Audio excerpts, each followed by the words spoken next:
x plus 3 and width x minus 1. The area of the rectangle is 12.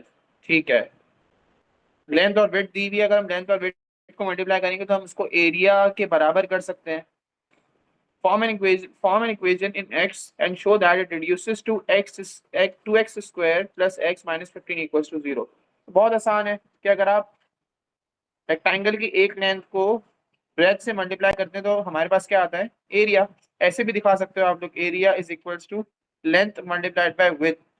Area is equals to length is 2x plus 3 and width is x minus 1. और area की जगह भी हम लोग क्या लिख सकते हैं, फिर 12 लिख सकते हैं क्योंकि उन्होंने दिया हुआ है. अब इसको सॉल्व करेंगे. 12 equals to 2x square minus 2x plus 3x minus 3. 12 equals to 12 को भी साथ ही बुला लेते हैं उधर, ये हो जाएगा 0 इक्वल्स टू 2x स्क्वायर, मैंने यहाँ 3x आएगा, 2x square plus x minus 3 minus 12 minus 12.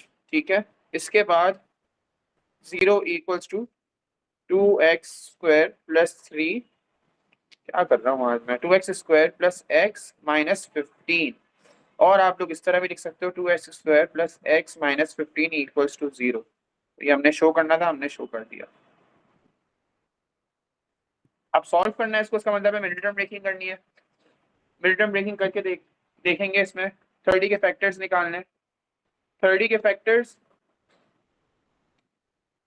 जिसको प्लस माइनस करेंगे तो हमारे पास 5 6 30 हो जाएगा. 2x square plus 6x minus 5x minus 15 equals to 0. 2x x plus 3 minus 5 x plus 3 equals 0. 2x minus 5 x plus 3 equals to 0. Basic middle term breaking की है मैंने क्योंकि क्वाड्रेटिक इक्वेशन थी, तो ये फर्दर सॉल्व होगी, हो जाएगा x इक्वल्स टू 5/2 और एक तरफ हो जाएगा x इक्वल्स माइनस 3. ये दो आंसर आ रहा है. कोई प्रॉब्लम यहाँ तक?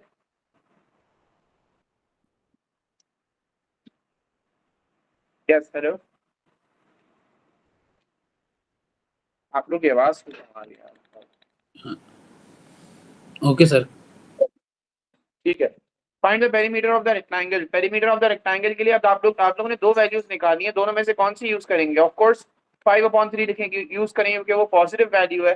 पॉजिटिव वैल्यू क्यों यूज की जा रही है यहाँ पे? क्योंकि हमारी लेंथ कभी भी नेगेटिव नहीं हो सकती. तो अगर मैं इसकी लेंथ की बात करूं तो लेंथ कितनी है इसकी? लेंथ है इसकी 2x प्लस 3 थी ना, अब हम लोग डाल देते हैं वैल्यू, तो 5/2 प्लस 3, ये लेंथ हो गई. 2 2 कैंसिल हुआ. लेंथ है इसकी 8 सेंटीमीटर और इसकी विड्थ है हमारे पास 5/2 माइनस 1. 5/2 माइनस 1 तो ये हो जाएगा 5 माइनस 2/2, 3/2 है. और यू कैन से 1.5 है, कोई मसला नहीं है.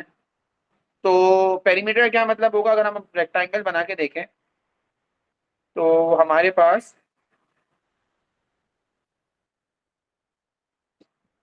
8 8 एंड 1.5 एंड 1.5, क्या पेरीमीटर होगा? 3 3 प्लस 16 19 आंसर होगा. ऐसा ही है सर ये वापस समझाते हैं पार्ट सी. पेरीमीटर निकाला है मैंने, ऐड करेंगे सबको.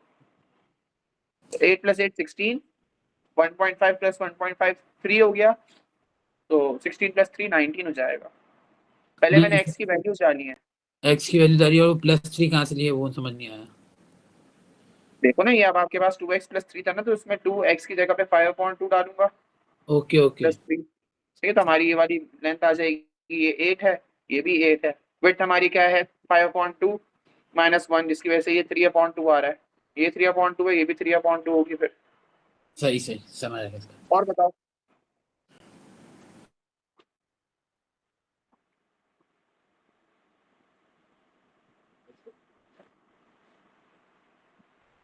In quadrilateral ABCD, by finding the sum of all by finding the sum of the quadrilateral, show that it is 7y plus 5x equals to 345. करते हैं इसको.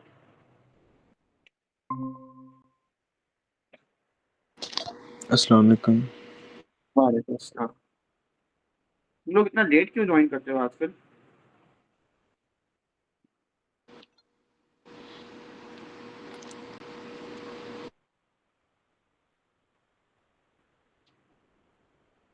these all angles will be equal to 360. What is the reason? Quadrilateral है.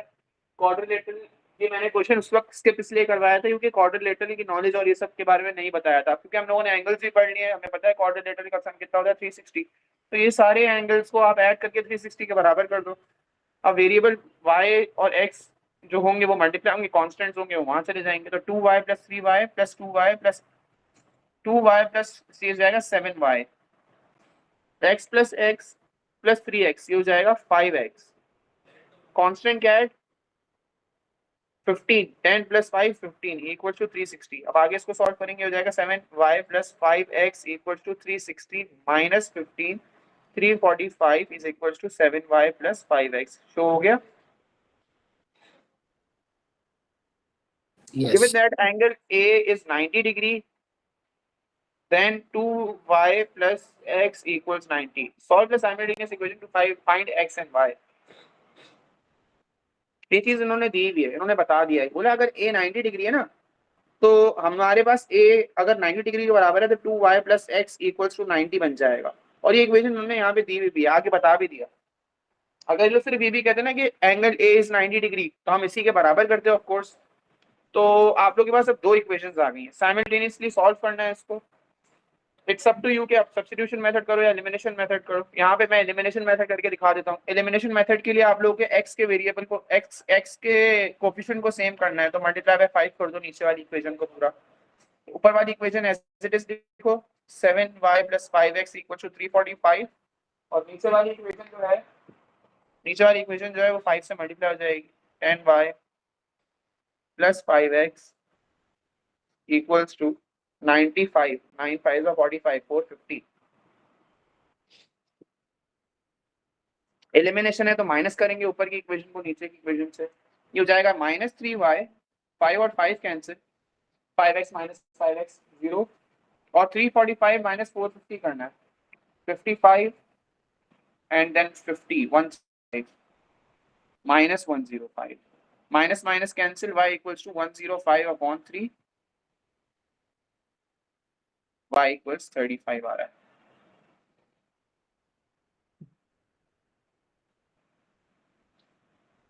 और x कैसे निकालेंगे? Equation में डाल दो 2y plus x equals 90. Easy लग रही है, इसमें डाल देते हैं.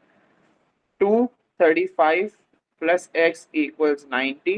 70. x is equals to 90 minus 70. x equals 20. Answer. Find the size of the smallest angle in a quadrilateral.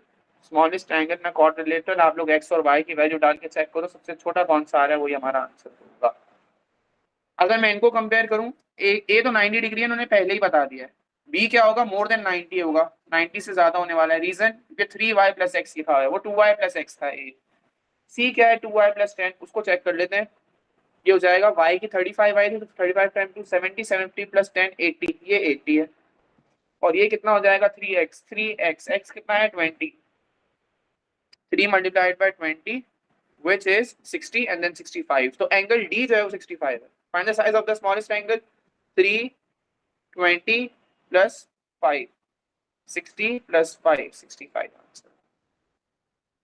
और बताओ.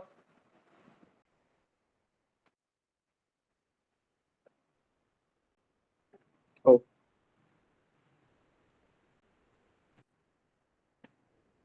क्वेश्चन 31. ठीक है.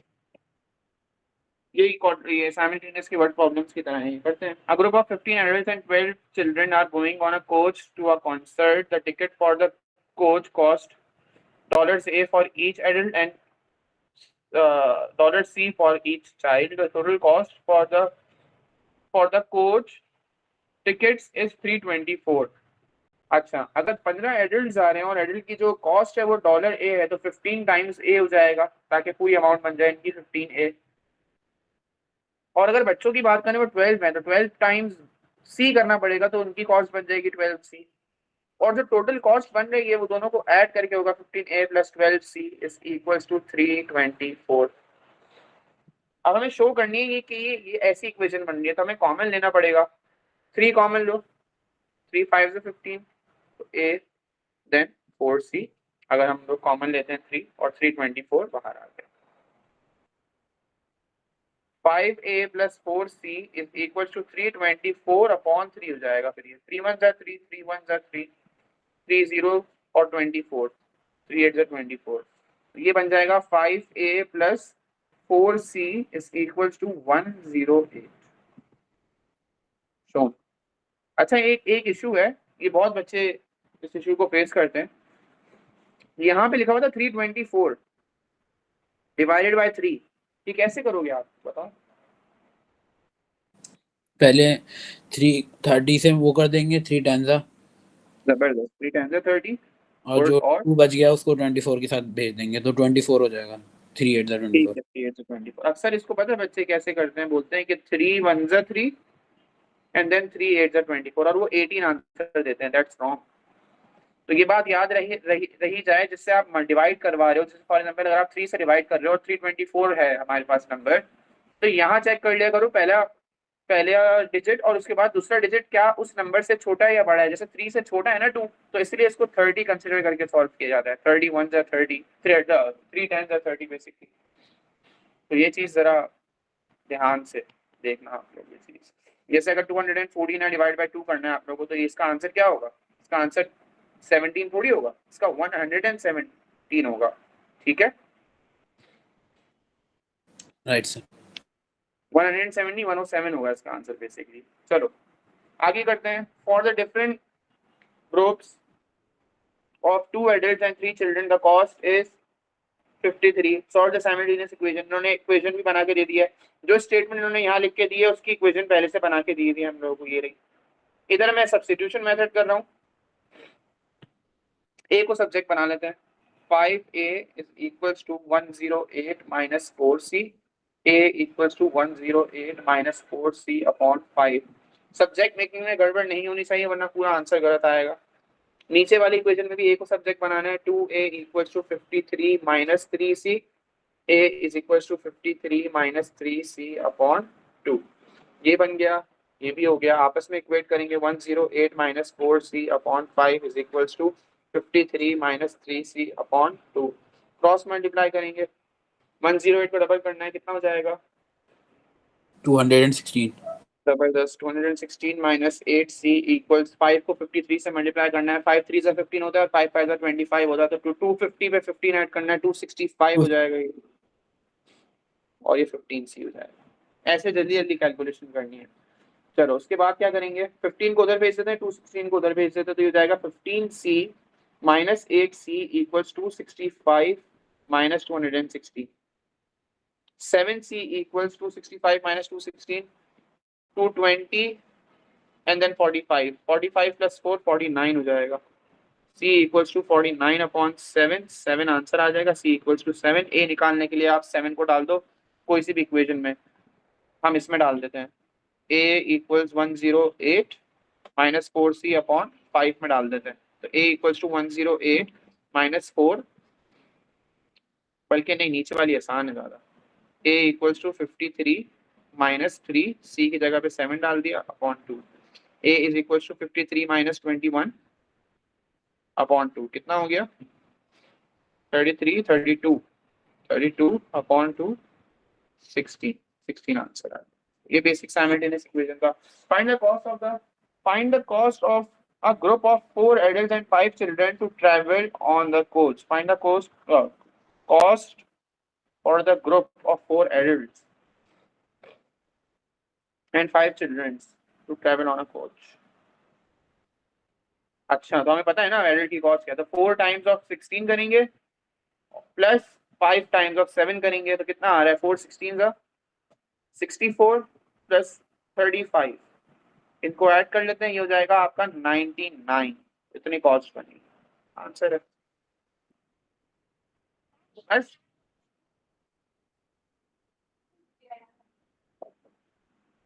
साइमल्टेनियस से हो गए वाले क्वेश्चन सारे, और तो नहीं है कोई क्वेरी? No sir. ओके, चलते हैं दूसरे चैप्टर की तरफ।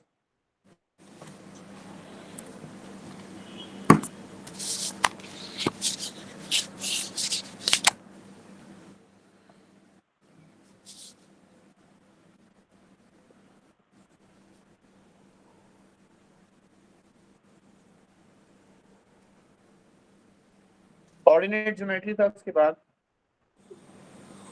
कोऑर्डिनेट ज्योमेट्री से बताओ किसमें क्वेरीज हैं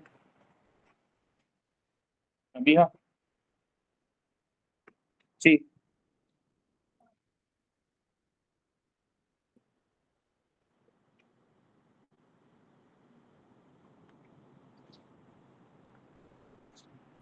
सी का पार्ट 2 तो नहीं कह रही आप?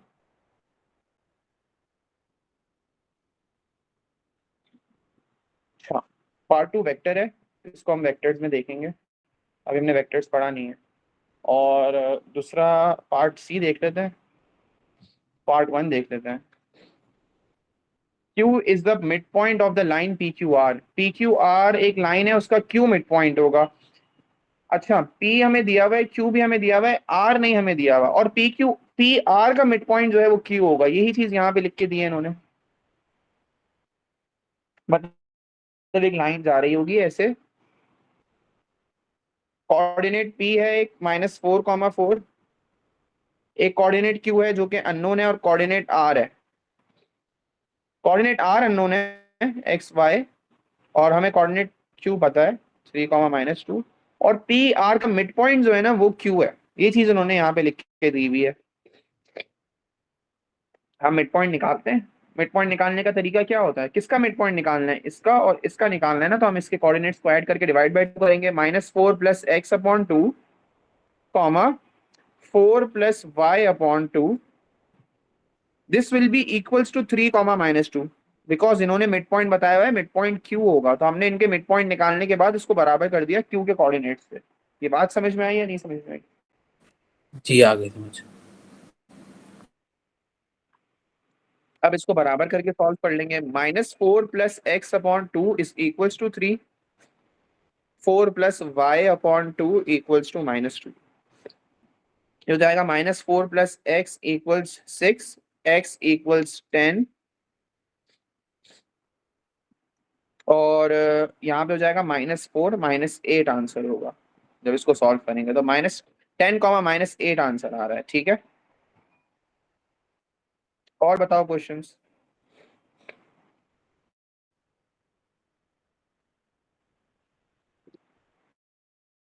हाँ, ये मजे का क्वेश्चन है, इसके सर लिखा भी था मैंने।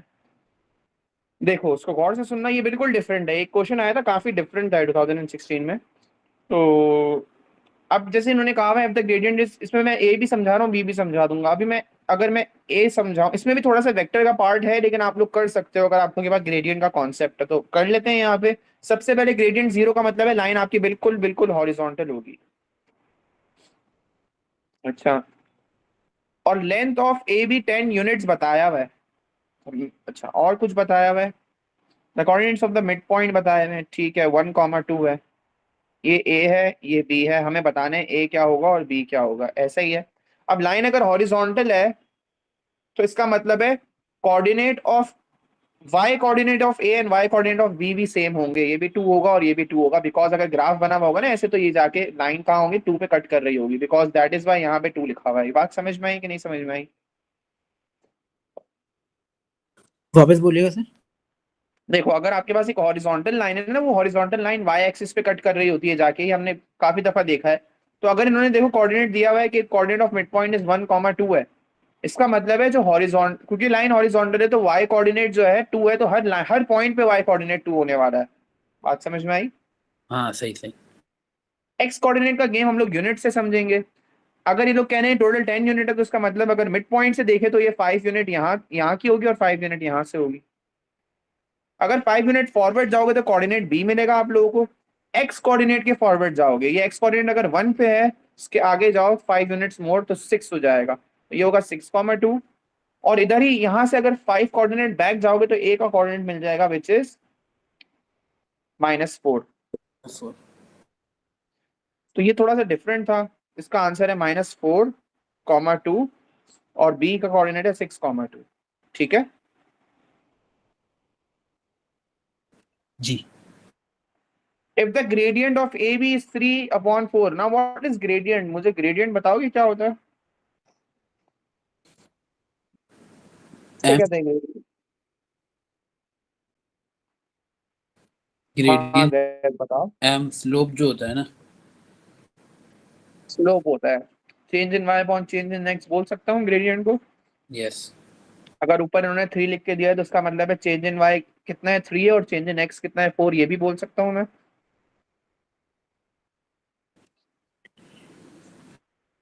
अगर यस। ऊपर 3 लिख के दिया है डिनोमिनेटर में 4 है तो उसका मतलब है चेंज इन वाई 3 है, चेंज इन एक्स 4 है।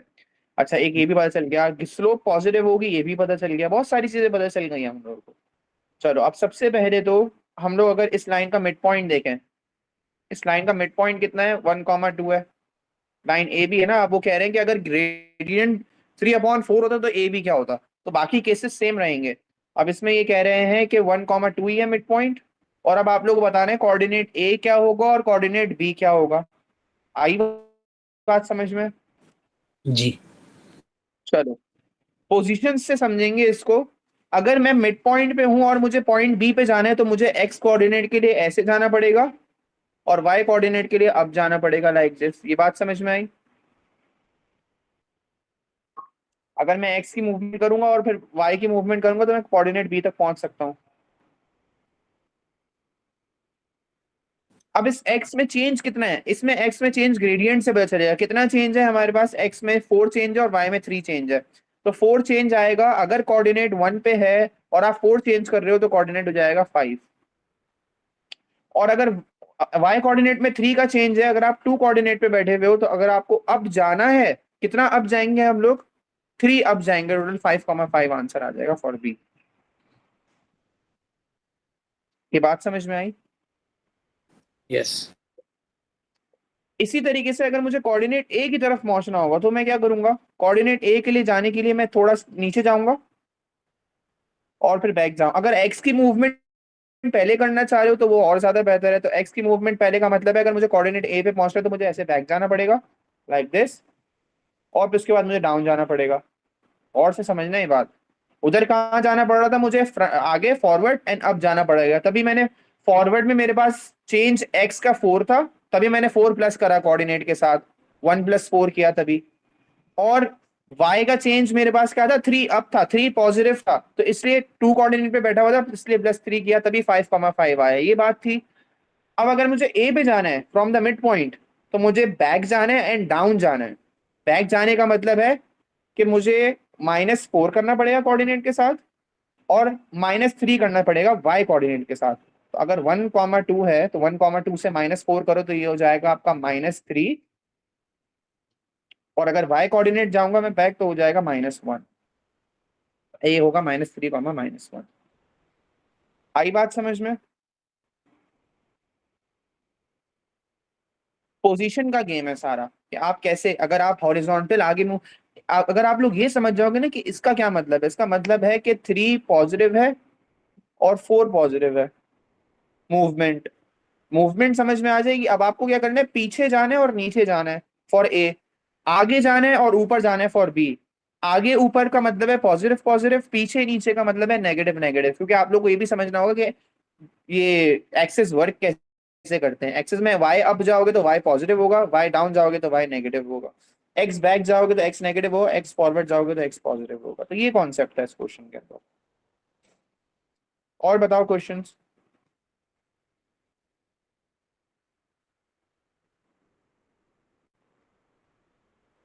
और इनका B, find the equation of the line, ये वाला।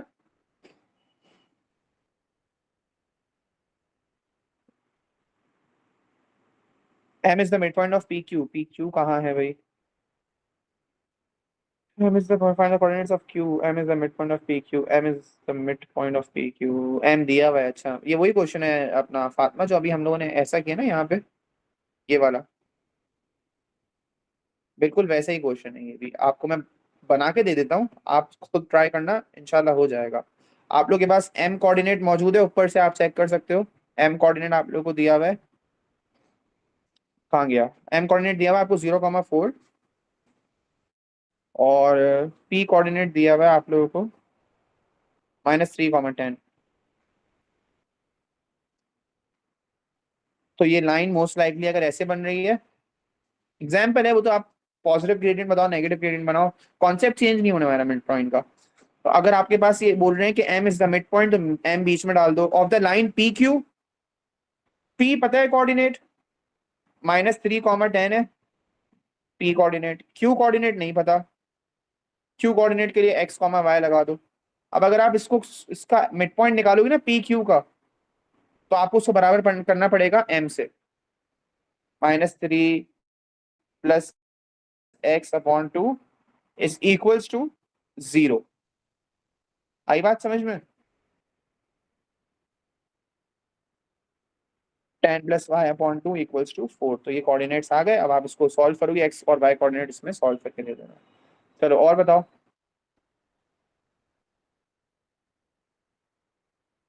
17 और 19 है। 17 और 18 होगा मेरे ख्याल में, आप कह रही हो। हाँ 18 पूरा पूरा वेक्टर है। ये भी हम नहीं कर सकते, वेक्टर के क्वेश्चन है, इंशाल्लाह करेंगे बाद में। ये देख लेते हैं चलो। Show that A B equals to B C. अच्छा, vertices of the triangle are. हम लोग को पता है क्या करना पड़ेगा इसके अंदर, क्योंकि 3 मार्क का क्वेश्चन है। Show that A B equals to B C, basically they are saying that A B की लेंथ निकालो और बी सी की लेंथ निकालो, आर दे सेम और नॉट। हम लोगों को लेंथ का फॉर्मूला यूज करना पड़ेगा इसके अंदर। ए बी का लेंथ, ए बी की लेंथ निकालते हैं।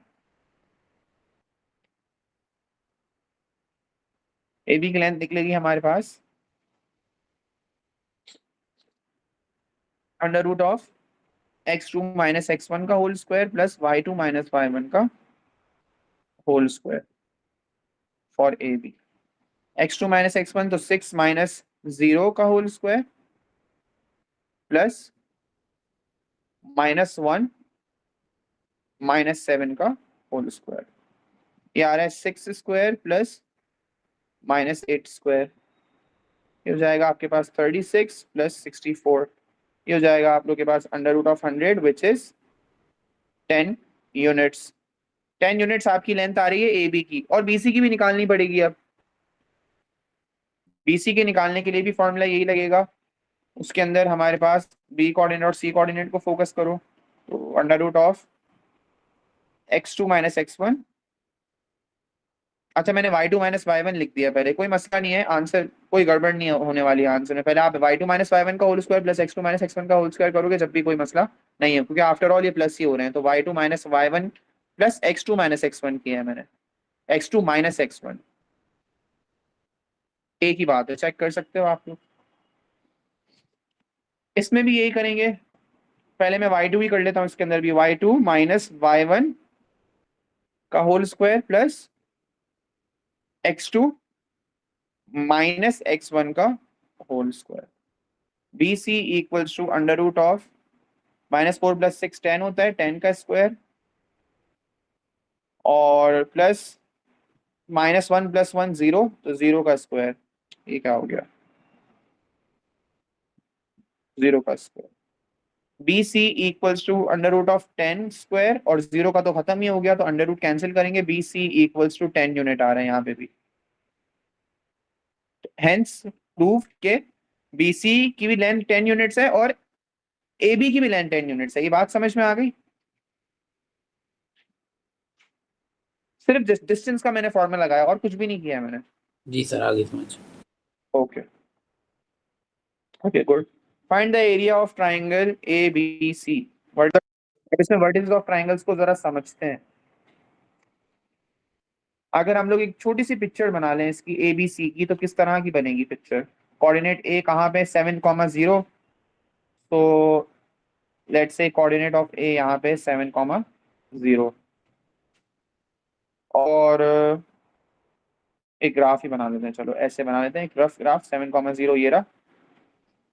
-1, 6 कहाँ पे जाएगा? -1, 6 -1 and 6। लेट से यहाँ पे ये कौन सा कोऑर्डिनेट आ गया? बी का, -1, 6। और कोऑर्डिनेट ऑफ सी कहाँ बनेगा? -1, -4। सो -1, -4।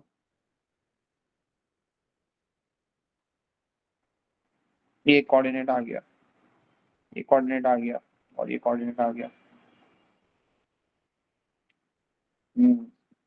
और क्या क्या सेम बोला है इन्होंने?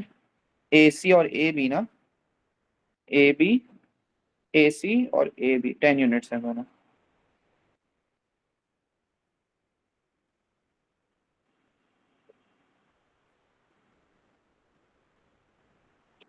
वेट लेट मी थिंक, अगर मैं बनाऊं ऐसे तो ये आइसोसेलेस ट्राइंगल बनना चाहिए as far as I think. हाँ बिल्कुल आइसोसेलेस ट्राइंगल बनेगा ये।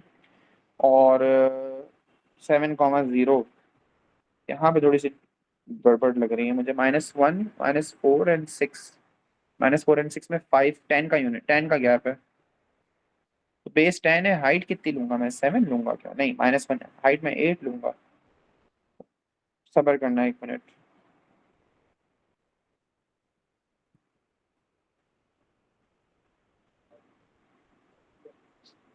और अपॉन 2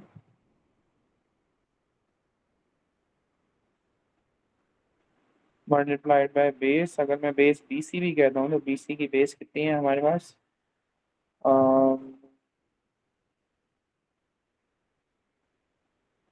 बेस है हमारे पास 10। बेस तो 10 है, बिल्कुल 10 है। -4 and 6 से 10 हो जाएगा। हाइट, इसमें हाइट का सोच रहा हूँ मैं। हाइट में इसमें क्या लूंगा? अगर मैं 10 लेता हूँ तो मिड पॉइंट -6 और 4 का मिड पॉइंट क्या आएगा? -6 और 4 का मिड पॉइंट 1 आएगा मेरे ख्याल में, है ना? एक सेकंड।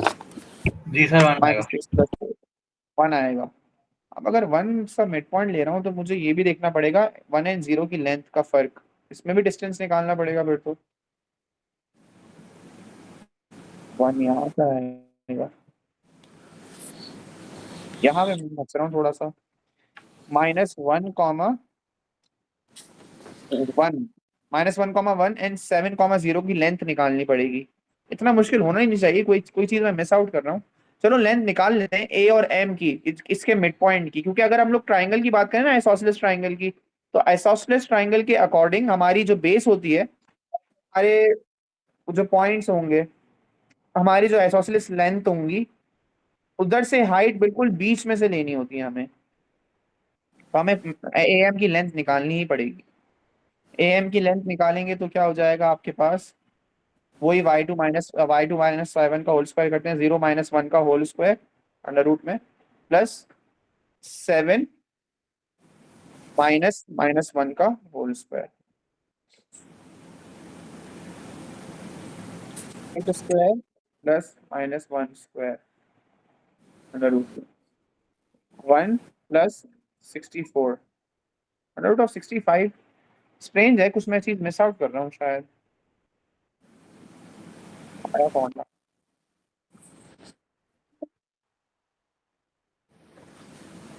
10 मैंने पिछले पार्ट से 10 यूनिट्स तो, 1 मिनट रुको। AC एंड AB थोड़ी है सेम, मैंने 1 मिनट मिस्टेक की है, बिल्कुल अब समझ में आ गया मुझे। देखो AB एंड BC सेम है, मैंने AB एंड AC सेम रख लिया है आइसोसेलेस के लिए। क्या मसला है यार, ये है आसान क्वेश्चन, मैं इसमें थोड़ा सा घबरा गया हूँ। अगर मैं दोबारा एक्सेस बनाऊं, ये देखो, और इसको दोबारा से हम लोग अरेंज करके बनाए, जैसे फॉर एग्जांपल 7,0 यहाँ आ रहा था, और -1,6 यहाँ पे आ रहा है, -1,6 और -1,4 यहाँ पे आ रहा है, -1,4। This is B and this is C। ये लेंथ और ये लेंथ सेम है, ये लेंथ सेम नहीं है। AC is not same. अभी कुछ बात समझ में आई? यस सर, -4 लिख दिया वहाँ पे, आपने 4 लिख दिया सिर्फ।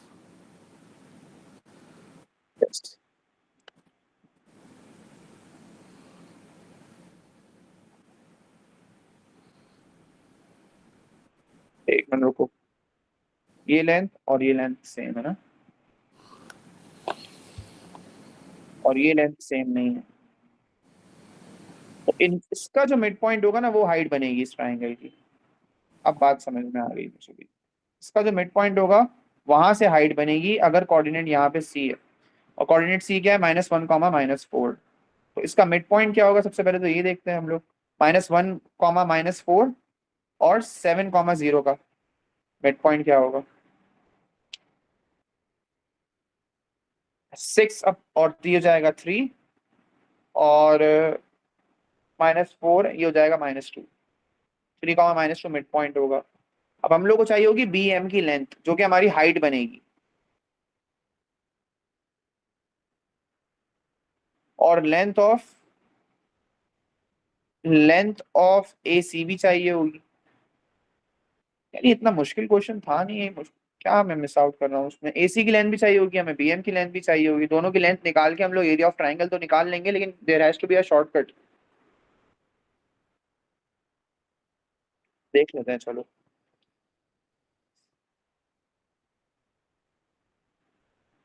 वेक्टर फॉर्म में तो नहीं करवा रहे वो, ये देखना पड़ेगा। BC is a base,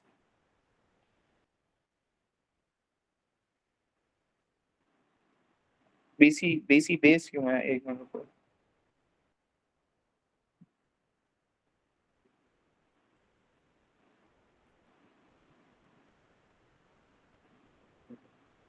BC base है तो BC बेस तो 10 है।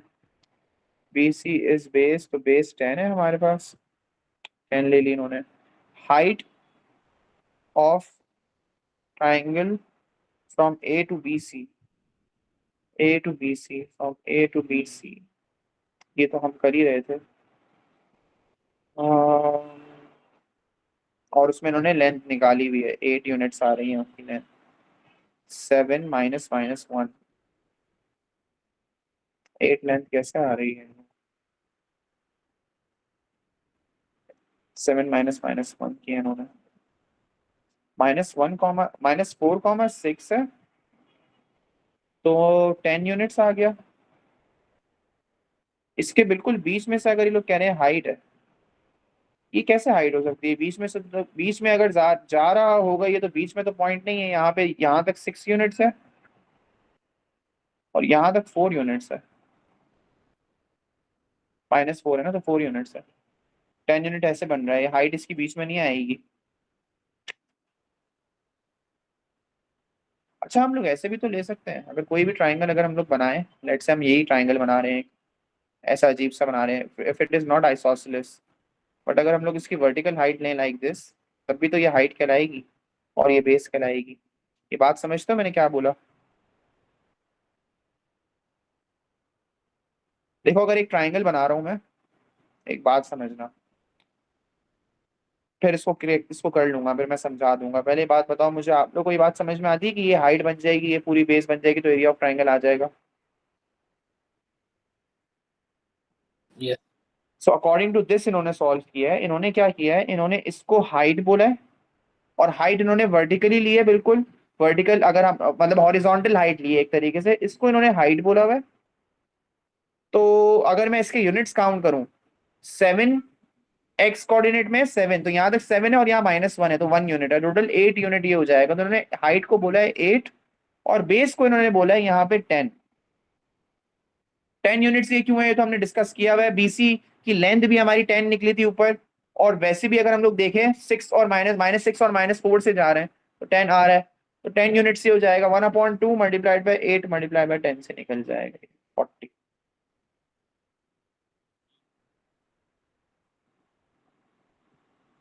सही है, थोड़ा सा घिचपिच हो गया है ये, आप लोग इसको देख लो, नहीं समझ में आता तो पूछ लो। आ गया सर। यस फातिमा। हाँ इवन तो ये देखो, ये लेंथ यहाँ पे थोड़ी सी इंक्रीज है, अगर मैं दिखाऊं ना, वो 6 है, नीचे से 4 है, लेकिन क्योंकि आपने वर्टिकल हाइट ले ली है 90 डिग्री से, तो कोई मसला ही नहीं है, फिर तो आंसर आ जाएगा। ये चीज मैं भी मिस कर रहा था, ये चीज अब समझ में आ गई है। चलो ये वेक्टर्स है, इसको बाद में देखेंगे। नेक्स्ट चैप्टर है हमारा लीनियर इनक्वालिटीज है, और इनक्वालिटी से ग्राफ्स है। इसमें बताओ question 2, okay. Given that n is an integer when n is greater than 1, decide whether each statement in the table is true or false. For each statement, write true or false in the table. If you write false, give an example to justify your decision. Okay.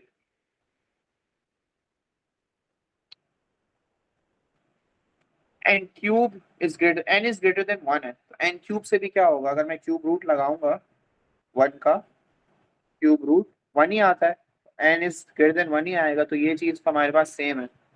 इसमें मेरे ख्याल में 2 आएगा, यही पूछना चाह रहे हैं क्वेश्चन के अंदर।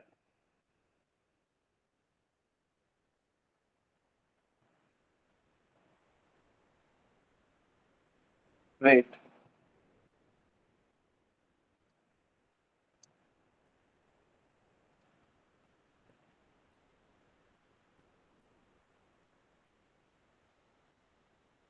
तो ये ट्रू पे आएगा, ठीक। फिर उसके बाद कहा हुआ है कि 1/n is greater then 1/n²। अगर हम लोग इसको सॉल्व करें, लेट से इनइक्वालिटी को सॉल्व करें, तो ये हो जाएगा n² इज ग्रेटर देन 1, और n कैंसिल हो जाएगा, n इज ग्रेटर देन 1 आ जाएगा दोबारा। तो ये भी सही है। अब जरा इसको देखते हैं, ये लोग क्या कह रहे हैं, n-1 और n+3, इससे ये कह रहे हैं कि it is always odd. Check कर लेते हैं जरा।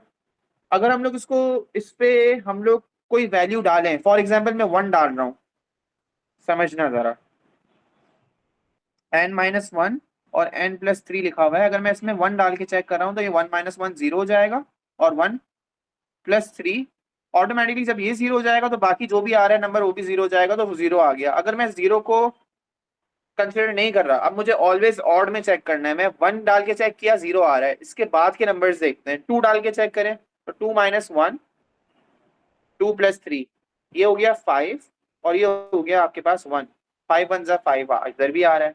इसी तरीके से अगर मैं एक 3 डाल के चेक करूं तो 3-1 और 3+3, 3+3 से आ रहा है आपके पास 6, और 3-1 से आ रहा है 2, 2 6 12 आ रहा है।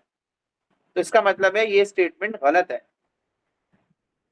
ठीक है। तो ये फॉल्स हो जाएगी, इसमें फॉल्स लिखना पड़ेगा, फॉल्स, इसमें लिखना है ट्रू, और उसमें लिखना है ट्रू, ट्रू, ट्रू, इसमें फॉल्स आएगा। और इसकी फॉल्स की रीजन में आप ये सॉल्व करके दिखा सकते हो कि 3-1 कर रहे हैं जब हम लोग, इफ n इज 3, हम लोग लिख रहे हैं कि इफ n इक्वल्स टू 3। अच्छा, हम 1 तो ले नहीं सकते, इन्होंने बोला है ग्रेटर देन 1 होना चाहिए नंबर, ग्रेटर देन 1 में हम लोग 1 लेंगे नहीं, तभी 0 को एक्सेप्ट नहीं किया है इन्होंने।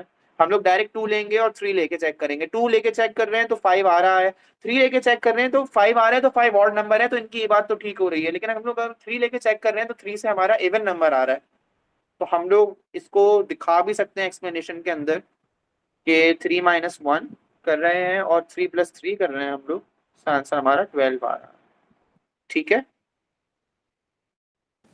सर इसका पार्ट 2 बता दें वापस एक दफा। कौन सा पार्ट, ये वाला? जी इसमें ये कह रहे हैं कि 1/n will be greater than 1/n²। इसको मैंने सॉल्व किया था ना। अच्छा, ये देखो, इसको सॉल्व नहीं करना है। देखो, अगर अगर मैं इसकी इनइक्वालिटी का इसका मतलब पता है क्वेश्चन का क्या है, मैं बाद में ये क्वेश्चन पार्ट 3 पे पहुंच के मैं समझाऊं। इसमें ये कहना चाह रहे हैं अगर आप n ग्रेटर देन 1 चूज कर रहे हो, फॉर एग्जाम्पल आप 2 फॉर n आप 2 की वैल्यू यूज कर रहे हो, 3 की, फिर 4 की, एंड देन फिर 5 यूज कर रहे हो, एंड सो ऑन, तो आपके जो आंसर है वो इसको जस्टिफाई कर रहे हैं। जैसे for example n³ is greater then 1 है, तो हमारा जब आप 2 डाल के देखोगे n की जगह तो क्या आंसर आएगा, 8, 8 और 8 इज ग्रेटर देन 1। आप 3 डाल के चेक करो, 3 डाल के चेक करेंगे 27, 27 इज ग्रेटर देन 1, तभी मैंने इसको ट्रू कर दिया। सेकंड वाले में क्या कह रहे हैं, अभी सेकंड वाले में समझना। सेकंड वाले के लिए आप क्या डालोगे, अगेन 2 डाल के चेक करेंगे, 1/2 इज ग्रेटर देन 2 का 1/2 का स्क्वायर विच इज 4। अब आप मुझे बताओ 1/2 बड़ा है या 1/4 बड़ा है? 1/2 समझ गया सर मैं। 1/2 बड़ा है। तो इसी तरीके से 3 डाल के चेक करोगे तो 1/3 एंड 1/9 में चेक करना है, तो 1/9 बड़ा होगा या 1/3 बड़ा होगा? 1/3 बड़ा होगा। तो ये भी इनकी स्टेटमेंट बिल्कुल सही है। लास्ट वाली में बस इन्होंने कहा था कि अगर आप n की वैल्यू 2 3 4 5 6 7 डालोगे ना, जो भी है, मतलब ग्रेटर देन 1 की वैल्यू डालोगे, तो उससे हमारे हर आंसर जो है वो ऑड में आएंगे। ऐसा नहीं है जब हम 3 डाल के चेक करते तो इवन में आ गया आंसर। आप समझ में आई बात? Yes sir. और बताओ सर क्वेश्चन 12 करवा सकते हैं? क्वेश्चन नंबर 12 ये जी वाला। Yes. It is given that 3/4 lesser than n and n is lesser than 7/8. Write down the decimal value of n that satisfy this inequality. अच्छा, आपको देखना पड़ेगा 3/4 का क्या मतलब होता है डेसिमल में, 7.5, 0.75, और 7/8 का क्या होगा? 7/8 कितना होता है पता है? 0.87 0.675 87 875। ओके 0.875 आप लोग अलग से सॉल्व करके भी चेक कर सकते हो उस साइड पे, जो हम लोग बॉक्स बना के चेक करते हैं, इन्होंने सॉल्व किया हुआ होगा तभी 0.875 आ रहा है। अच्छा 0.75 से लेके 0.875 के बीच में जो भी डेसिमल वैल्यू दोगे वो आपका आंसर हो जाएगा। जैसे 0.8 आंसर बिल्कुल करेक्ट है। सही है अब्दुल्ला? जी सर। अगर मैं 0.81 लूंगा जब भी मेरा आंसर गलत नहीं है, अगर मैं 0.79 लूंगा जब भी मेरा आंसर गलत नहीं है। ठीक है। Right down the yes sir. Fractional value of n that satisfies this inequality. अब फ्रैक्शनल वैल्यू बोला हुआ है क्योंकि ये 3/8 है, 3/4 है, n है और 7/8 है, तो मैं इसके डिनोमिनेटर को सेम करता हूं जरा। I will make the denominator same. Denominator same करने से क्या होगा, कंपैरिजन आसान हो जाएगी। तो ये हो जाएगा आपका 6/8। ऐसा ही है? जी यस या फिर हम ऐसे नहीं करें?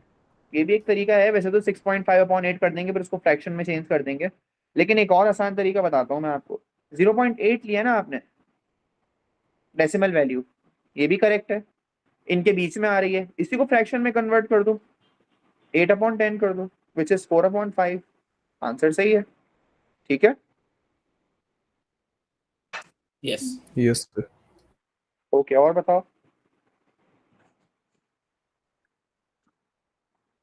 आपकी आवाज बहुत कम आ रही है।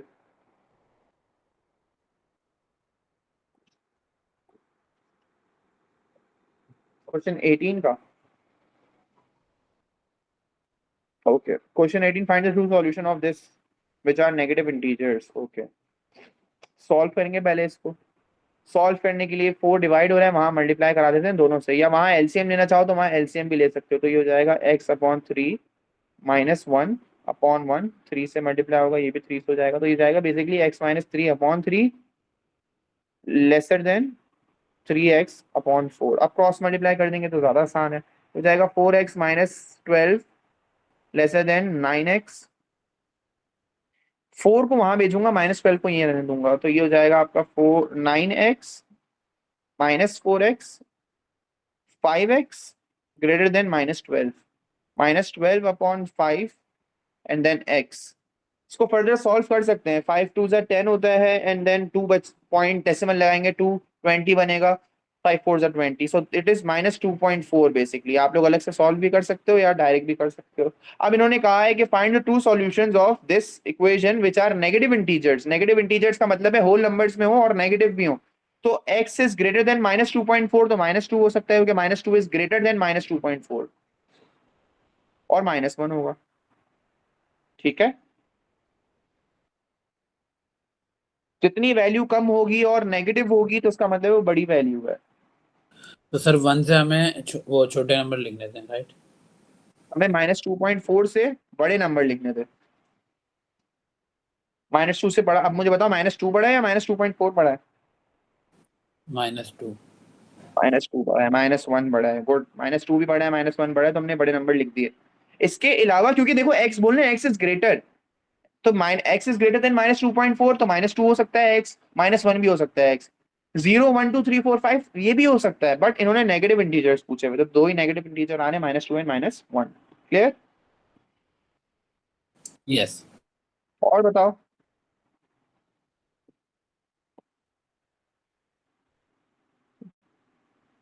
और ये वाली फाइल से नहीं है? ये वाली फाइल से नहीं है, इससे है। यस इस फाइल से कौन सा क्वेश्चन है?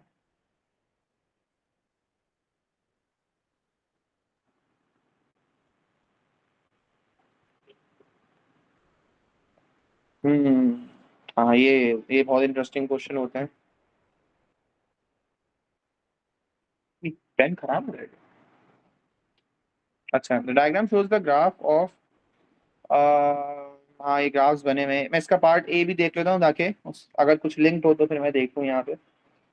Right down the other two inequalities. एक इनइक्वालिटी बना के दी हुई इन्होंने, x is greater than x/4, y is greater than x/4। ये कौन सा होगा y is greater than x/4? Positive gradient वाली लाइन, तो ये AC की लाइन होगी। बाकी लाइन जो x plus y equal to 12 whole 1/2 है, वो BC की लाइन होगी और उसके लेसर पे आएगा, तो x plus y is lesser than 12 whole 1/2। एक ये इनइक्वालिटी हो गई और एक रह गई है x इक्वल्स टू 2 की इनइक्वालिटी। उसके आगे ग्राफ बना हुआ है तो x इज ग्रेटर देन 2 जाएगा, ऐसा ही है। गुड।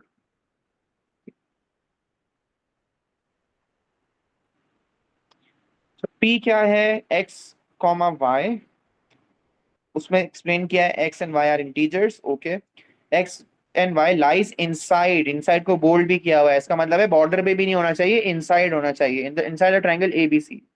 फाइंड द मेंबर्स, ये आप लोग ये नहीं कर सकोगे क्योंकि आप, क्योंकि ये सेट्स एंड वेन डायग्राम का है,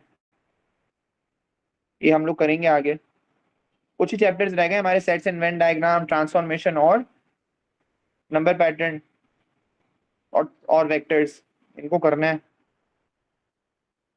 तो इन्होंने और क्या बोला, find the member of the set P that is closest to the point C।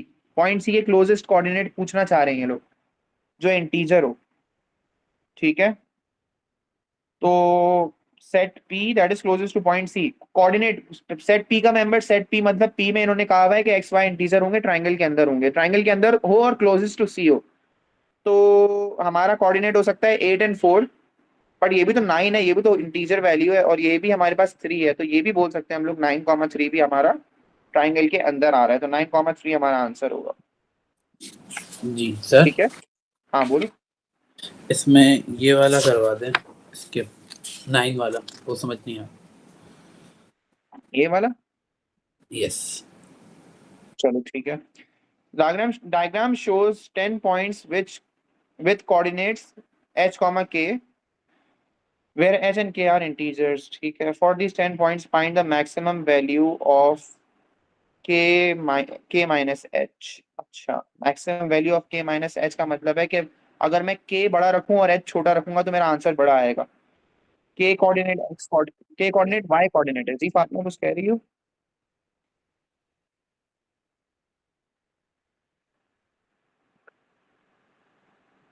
समझा नहीं आपकी बात।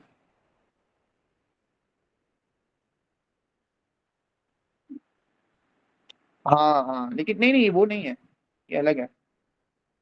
हाँ लेकिन चांस अगर आप, हाँ ये कह सकते हैं कि हमें देखने पड़ेंगे कि किस किस के अंदर हमारे आंसर ग्रेटर आ रहे हैं, तो किस कौन कौन से आंसर्स आ रहे हैं के एंड एच के, तो उसमें से ग्रेटर कौन सा है। लेकिन हम सबको नहीं बनाएंगे एक मार्क के लिए, वो पॉसिबिलिटी डायग्राम नहीं बनाएंगे। हम एक काम करते हैं, हम थोड़ा सा स्मार्ट वर्क करते हैं। हम देखते हैं कि हमें जो है वाई कोऑर्डिनेट दिया हुआ है के और एक्स कोऑर्डिनेट हमारा एच है। सो हमें और बोल क्या रहे हैं, के माइनस एच, मतलब y कोऑर्डिनेट बड़ा होना चाहिए, x कोऑर्डिनेट छोटा होना चाहिए। तो सबसे बड़ा y कोऑर्डिनेट 5 है और उसी का x कोऑर्डिनेट क्या आ रहा है, 1 आ रहा है, तो 5 माइनस 1 करेंगे तो 4 आंसर है। क्या इससे बड़ा आंसर आ सकता है, चेक करो। अगर मैं 4,1 रखता हूँ, जब भी 3 आएगा, 3,1 रखूंगा 2 आएगा, 2,1 रखूंगा 1 आएगा। इसी तरीके से अगर मैं 4,2 रखूंगा तो 2 आएगा, नहीं आ सकता इससे बड़ा, ऐसा ही है। यस। ठीक है,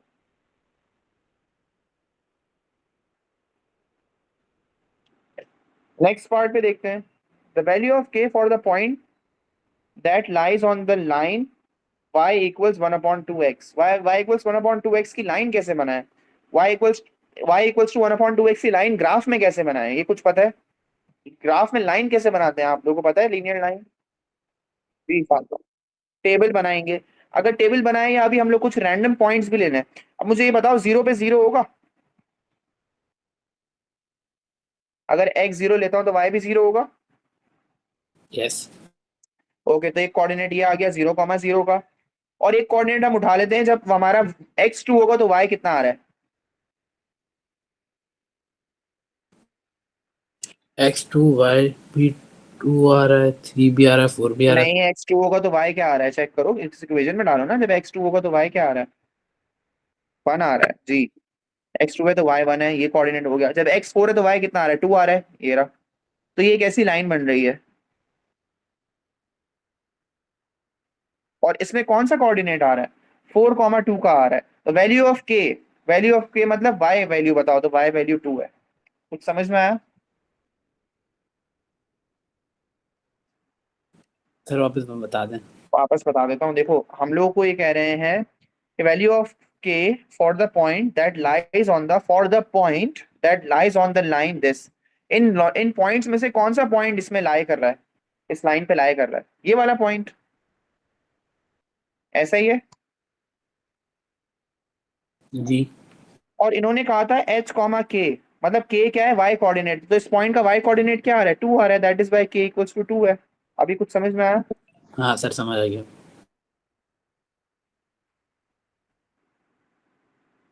चलो आगे चलते हैं। The coordinates of the 10 points satisfies the inequality. Write down the values of A, B and C. ठीक है। अच्छा x is greater than equals to A लिखा हुआ है, तो मैं बोल सकता हूँ क्योंकि h इन्होंने x बोला हुआ था, तो x is greater than equals to A। कोई प्रॉब्लम तो नहीं है?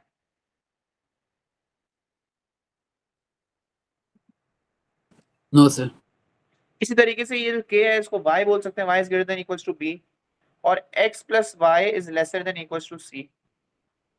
ये 3 लाइनें हैं हमारे पास। अब हमें ये नहीं पता कि ए बी सी की वैल्यूज क्या है, वही निकालनी है, लेकिन ये कह रहे हैं for this 10 point satisfies the inequality, तो हमें इसमें बाउंड करना पड़ेगा इसको, इस 10 पॉइंट्स को सराउंड करना पड़ेगा बाय दीज इक्वेशंस। तो एक इक्वेशन बनेगी x इक्वल्स टू 1 की, ऐसा ही है।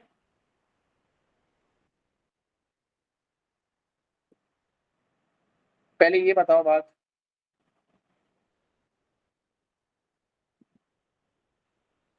ठीक है, Yes, इसी में sir. हमारे पॉइंट्स आ रहे हैं। इसी तरीके से अगर मैं एक मुझे बाउंड करना है अब इसको, तो मैं बोल सकता हूँ y is greater than y is equals to 2 की लाइन है, पहले तो लाइन समझेंगे, y इक्वल्स टू 2 की लाइन है, ये समझ में आया? यस। और इसी तरीके से हमारे पास एक तीसरी लाइन बनेगी s, लेकिन वो उसमें हम लोग को पता नहीं है कि ये क्या कहाँ कट कर रही है, क्योंकि हमें दिया हुआ नहीं है, बट वो हम निकाल लेंगे, कोई मसले वाली बात नहीं है। पहले ये बताओ ये चीजें समझ में आई हैं आप लोग? तो अगर मैं इसको डिस्कस करूं a के लिए, तो x is greater than equals to a लिखा हुआ है, तो हम लोग अगर हम अपनी इनइक्वालिटी में देखें तो x is greater than equals to 1 होगा, क्योंकि ये वहां पे 1 पे कट कर रहा है, तो a का आंसर 1 है। b के आंसर की बात करूं तो y is greater than equals to b है, इसका मतलब है इसके ऊपर कोऑर्डिनेट्स होंगे सारे, या इसके ऊपर या इसके रीजन में लाई कर रहे होंगे और इससे सराउंड होंगे, मतलब ये हमारे जो कोऑर्डिनेट्स हैं वो बंद है इस लाइन से, तो हम लोग बोलेंगे b जो है वो 2 है। साथ ही साथ x plus y equals to lesser than equals to c लिखा हुआ है। अब अगर आप लोग स्मार्टली देखो तो मोस्ट लाइकली क्या होगा, क्योंकि इंटीजर पॉइंट्स हैं तो ये मोस्ट लाइकली 6 होगा, डायरेक्ट देख सकते हैं। लेकिन अगर किसी को कंफ्यूजन है कि सर डायरेक्ट में थोड़ी घबराहट है, हमें समझ में नहीं आ रहा कि हमारा आंसर सही होगा या नहीं होगा, take any 2 points, take any 2 points of this line, gradient निकालो, y equals to mx plus c, equation बनाओ, आप लोग को c कोऑर्डिनेट पता चल जाएगा, वो 6 आ रहा होगा। आई बात समझ में? सर डायरेक्ट कैसे देखे ये समझ नहीं आया। डायरेक्ट में आप ये देख सकते हो कि यार जब 1 है तो 5 है, 2 है तो 4 है, तो 0 होगा तो क्या होगा? वापस बताता हूँ, देखो जब 4 है तो 2 आ रहा है, 3 है तो 3 आ रहा है, 2 है तो 1 आ रहा है, 2 है तो 4 आ रहा है, 1 है तो 5 आ रहा है, तो 0 होगा तो क्या होगा? वापस अच्छा तो मैं एक मिनट मेंशन करके दिखाता हूँ। देखो इस लाइन पे, ये जो लाइन है ना, मैं इसको चेंज करता हूँ इसका कलर, ये जो रेड कलर की लाइन है ना, इस पे देखो, जब कोऑर्डिनेट x कोऑर्डिनेट 4 है तो y क्या आ रहा है? 2 2। जब x कोऑर्डिनेट 3 है तो y क्या आ रहा है? 3। 3 जब x कोऑर्डिनेट 2 है तो y क्या आ रहा है? 4। जब x कोऑर्डिनेट 1 है तो y क्या आ रहा है? 5। तो जब x कोऑर्डिनेट 0 होगा तो y क्या होगा? 6। समझ में आया? तो सर इन्होंने कहा मेंशन करा है कि x कोऑर्डिनेट 0 है, ये समझ नहीं आया मुझे। क्या दोबारा बताओ। ये जो आप लास्ट में हमने 6 निकाला है, ये समझ नहीं आया कि हमें कैसे पता चला कि x कोऑर्डिनेट के साथ 6 आएगा। मैंने एक इक्वेशन समझाई थी, मैंने एक इक्वेशन ये समझाई थी कि जब भी ग्राफ हमारा x कोऑर्डिनेट y कोऑर्डिनेट पे सेम कट कर रहा होता है तो इक्वेशन बनती है x plus y equals to, let's say 4 पे कर रहा हो, जब भी 4 पे तो x plus y equals to 4, नहीं समझाया था मैंने? सही सही ओके समझ तो गया। यहाँ पे भी इक्वेशन दी हुई है, देखो x plus y equals to c लिखा हुआ है। अगर मैं इक्वेशन देखूं, इनइक्वालिटी को छोड़ो, तो ये देखो x plus y equals to c लिखा हुआ है। तो वो ऐसा नंबर होगा, तो तभी मैंने 6 लिया है, x + y = 6। ठीक है, यस सर। ओके। और बताओ कुछ।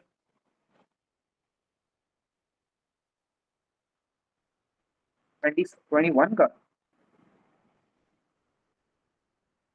ठीक है। The shaded region of the diagram is defined by 3 inequalities. Write down 3 inequalities. अच्छा, आप लोगों को इक्वेशंस भी दी हुई हैं। अब मैं जरा देखता हूँ किसको इसको इनइक्वालिटी अच्छे से आता है। मुझे एक आंसर कोई और बताएगा। और अब्दुल्ला मुझे बताओ, ए का आंसर 21, ए का आंसर सर ए का क्या? 21, ए का आंसर बताओ। देखो हमारे पास 3 लाइन से बाउंडेड है ये। कौन सी 3 लाइन से बाउंडेड है और इनकी इनइक्वालिटीज क्या होगी, ये बताओ मुझे।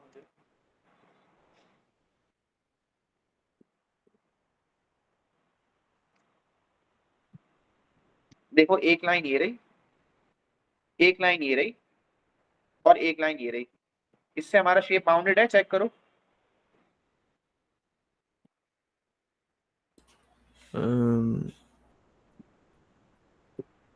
ये देखो ना, ये 3 लाइनें जो हैं इसमें हमारा शेप अंदर बंद हुआ हुआ है इन 3 लाइनों से। ये समझ में आ रहा है क्या क्या है?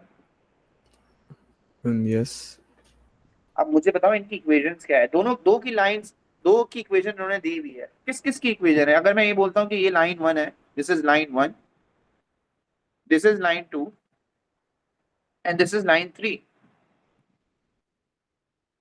मुझे बताओ लाइन 1 की इक्वेशन क्या है, लाइन 2 की इक्वेशन क्या है, लाइन 3 की इक्वेशन क्या है। दो की इक्वेशन उन्होंने ऊपर से देखी हुई है, लेकिन मुझे बताओ उनमें से लाइन 1 की कौन सी है, लाइन 2 की कौन सी है। हरिया,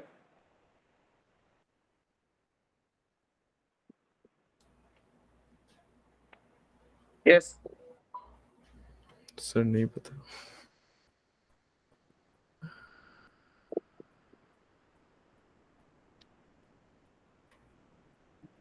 यार नो सर। और से सुनना, अरीब जी सर। मुझे लाइन 1, लाइन 2, लाइन 3 की इक्वेशन बताओ। सर लाइन 1 की इक्वेशन x + y = 8 वाली है। रीजन भी बताओगे? रीज़न सर क्योंकि वो 8 पे भी y से और x पे भी जाके 8 पे ही कट कर रही है लाइन। जबरदस्त। अब्दुल्ला समझ में आया? जी सर। अच्छा, अब दूसरी वाली का बताओ मुझे। सर ये लाइन 3 की इक्वेशन है 2y = x + 4 वाली। जबरदस्त। अब रीजन बताओ इसका। सर रीज़न ये है कि 2y से ये सबसे पहले गुजर रही है। नहीं नहीं नहीं नहीं, और ग्रेडियंट से समझा दो। हाँ, ग्रेडियंट पॉजिटिव है नेगेटिव है? ग्रेडियंट पॉजिटिव है। पॉजिटिव है। अच्छा, जबरदस्त। और अगर इसका मैं y इंटरसेप्ट बोलूँ ना, तो उसका y इंटरसेप्ट 2 आ रहा है। कैसे आ रहा है ये भी अभी कंफर्म हो जाएगा। x + 4 लिखा हुआ है ना, ये जो हमारा 2 है ना, ये वहां जाके डिवाइड जब होगा ना, तो वो 4 से भी डिवाइड होगा, तो 2 आ जाएगा यहाँ पे। ऐसा ही है। Yes sir. तो इससे पता चल जाएगा कि हाँ भाई y इंटरसेप्ट 2 है। अब्दुल्ला ये भी समझ में आया? जी सर। और तीसरी लाइन 2 की इक्वेशन क्या होगी, वो ऊपर भी नहीं दी हुई, लेकिन वो बहुत आसान है, बता सकते हैं। तो अरीब बताना जरा। y = 0। x इक्वल्स टू 0 नहीं बोलेंगे। Sorry, x = 0। बिल्कुल x इक्वल्स टू 0 की होगी, क्योंकि ये x पे 0 पे कट कर रही है। x इक्वल्स टू 0 की लाइन है। अब जल्दी से इनइक्वालिटी बताते हैं। x इक्वल्स टू 0 के आगे शेप है या पीछे शेप है? आगे आगे। शेप। तो x is greater than equals to 0 हो गया आंसर। वो जो पॉजिटिव ग्रेडियंट वाली लाइन 3 है, उसके ऊपर शेप बना हुआ है या उसके नीचे शेप है? ऊपर सर। ऊपर बना हुआ है लाइन 3 के। तो लाइन 3 की इक्वेशन थी 2y = x + 4, तो ये हो जाएगा 2y is greater than equals to x + 4। Easy. Yes. Yes sir. और लाइन 1 जो मैंने बनाई थी, उसके नीचे शेप है या इसके ऊपर शेप है? नीचे। नीचे। नीचे शेप है, डाउन में शेप है। गुड। तो ये हो जाएगा आपके पास x + y is lesser than equals to 8। ये 3 आपके पास इनइक्वालिटीज आ गई। Another reason R is defined by the inequalities। अब उन्होंने बोला वो अलग एक रीजन बता रहे हैं। ये थोड़ा सा ट्रिकी होने वाला है मेरे हिसाब से। देखते हैं, वैसे तो 1 मार्क का है। वो कह रहे हैं another reason R is defined by the inequalities x plus y is lesser than 8। इसका मतलब है अभी भी ये यहीं कहीं आएगा, इसी शेप में आएगा, ऊपर नहीं आएगा, इस लाइन के नीचे ही आएगा, x plus y is equal to 8 की लाइन से नीचे ही आएगा।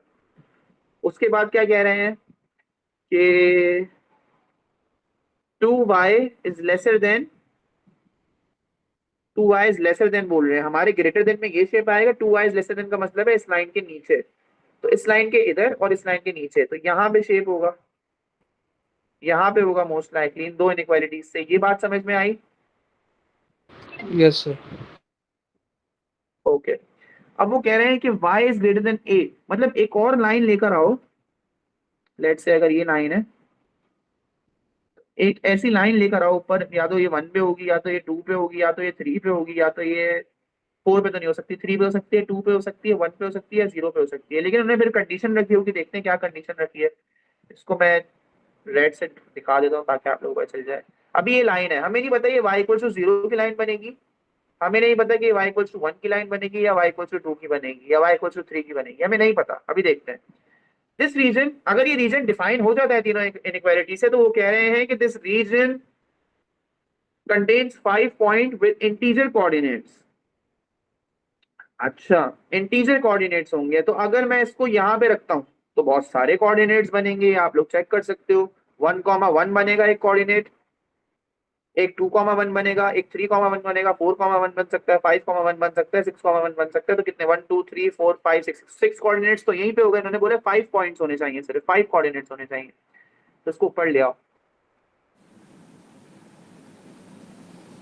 अच्छा, रीजन कंटेन्स लिखा हुआ है, ठीक है, और क्योंकि सॉलिड लाइन है, एक और मसला भी है, ग्रेटर देन इक्वल्स टू लिखा हुआ है इन्होंने, देखो ग्रेटर देन इक्वल्स टू और लेसर देन इक्वल्स टू लिखा हुआ है, तो इसका मतलब है लाइन पे आने वाले कोऑर्डिनेट्स को भी क्या करोगे, काउंट करोगे। ये बात समझ में आती है? जी। तो ये 1 पे भी नहीं होगा, ये 2 पे होगा। अब 2 पे रख के चेक कर लेते हैं, अगर 2 पे रख के इमेजिन करो कौन कौन से पॉइंट्स आ रहे हैं। तो 0,2 भी आ रहा है कोऑर्डिनेट, 2,2 भी आ रहा है, 1, वही ज्यादा कोऑर्डिनेट्स आ रहे हैं, आप लोग चेक करो। जी, और वो 6 पे भी 5 इतने हुआ। सारे कोऑर्डिनेट्स आ रहे हैं जी, तो ये हमारा यहाँ पे भी नहीं होगी ये लाइन, तो फिर लाइन कहाँ पे होगी जरा चेक करते हैं। ये 2 पे भी नहीं है हॉरिजॉन्टल, अब 3 पे चेक कर लेते हैं। अब जरा 3 पे जब रख के देखोगे तो देखना एक चीज, इंटीजर कोऑर्डिनेट्स कौन कौन से आ रहे हैं इसमें जरा चेक करते हैं। इसमें आ रहा है हमारा एक कोऑर्डिनेट 2,3, एक कोऑर्डिनेट आ रहा है 3,3, एक कोऑर्डिनेट है 4,3, और एक है 5,3। ये 4 कोऑर्डिनेट्स हो गए। अच्छा, और एक कोऑर्डिनेट आ रहा है 4,4। बाकी सारे जो कोऑर्डिनेट्स आ रहे हैं ना, यहाँ आएंगे, यहाँ आएंगे, ये सारे इंटीजर कोऑर्डिनेट्स नहीं है, पॉइंट्स में होंगे, ऐसी ही बात है। जी। तो ये हमारे कितने कोऑर्डिनेट्स आ रहे हैं इंटीजर, चेक करो इसमें, 1 2 3 4 एंड 5, और इन्होंने यही बोला हुआ था, तो इसका मतलब है ये जो लाइन ये वाली थी, ये जो ये इनइक्वालिटी थी जो इन्होंने अननोन करी हुई है, it is basically y is greater than equals to 3। तो 3 हमारा आंसर है ए। आ गई बात समझ में? अब जो सर मैंने इसमें इतना टाइम लगाया, इसमें मैंने 5 मिनट लगाए समझाने के लिए, लेकिन जब आप लोग खुद करोगे ना इसको, तो जल्दी जल्दी लाइन चेक करनी होगी लगा के, यार कितने कोऑर्डिनेट्स कितने पॉइंट्स आ रहे हैं। तो 3 पे आ रहे हैं, अगर कोई समझदार होगा ना तो वो डायरेक्ट स्टार्ट ही ऊपर से करेगा, 0 से स्टार्ट नहीं करेगा वो। y इक्वल टू 3 रख के चेक करेगा, y इक्वल टू 2 रख के चेक करेगा, तो 3 पे ही आंसर आ जाएगा फौरन आंसर, तभी ये 1 मार्क का आंसर है। यस, कुछ कह रहे हो? नो सर, समझ आ गई। आगे बताओ। पहलू का पार्ट सी, ठीक है।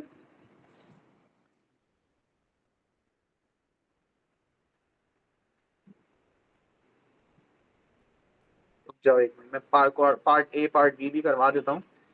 A is a point 5,2, B is point 9,6, AC is parallel to the x-axis, CB is parallel to the y-axis, ठीक है, सब नजर आ रहा है। The equation of the line AB की लाइन भी दे दी है, x minus y equals to 3, ठीक है। Find the coordinates of the C, coordinate of C निकालना है। अच्छा,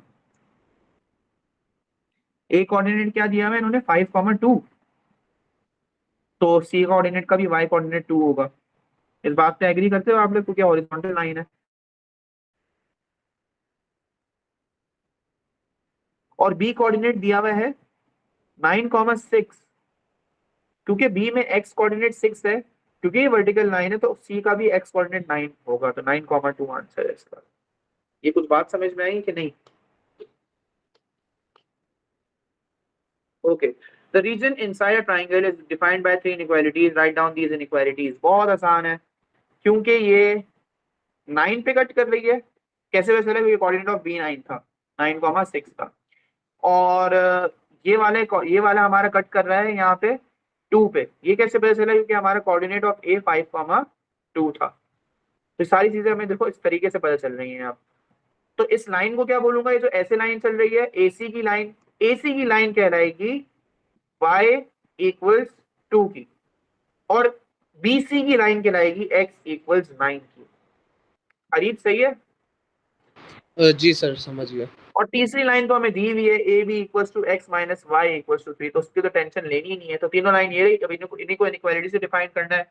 यहाँ पे मैं ग्रेटर देन और लेसर देन लगाऊंगा, इक्वल्स टू नहीं लगाऊंगा क्योंकि डॉटेड लाइन है, सॉलिड लाइन नहीं है। इस बात पे भी एग्री कर रहे हो? Yes sir. ओके, तो एक है x इक्वल्स टू 9 से पीछे है हमारा ट्राइंगल, तो ये हो जाएगा आपका x is lesser then 9।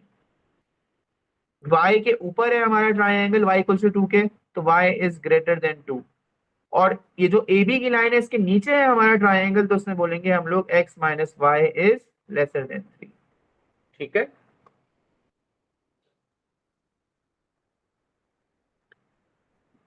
the point AB where AB are integer lies inside the triangle ABC। ठीक है, it also lies on the line y equals to 1/2x, find the value of। अच्छा, ये equation अब आप लोग समझ भी गए होंगे। इसमें लिखा हुआ है at every value of x your y will be half। ठीक है, अगर मैं इसको डिफाइन करूं ना, y इक्वल्स टू 1/2x, इसका मतलब है at every value of x your y gonna be half. For example, if you are taking x as 2, y will be 1। if you are taking x as 4, y will be 2। if you are taking it as 6, x जो है आप 6 ले रहे हो, तो y हमारा 3 हो जाएगा। ये बात समझ में आ रही है आप लोग?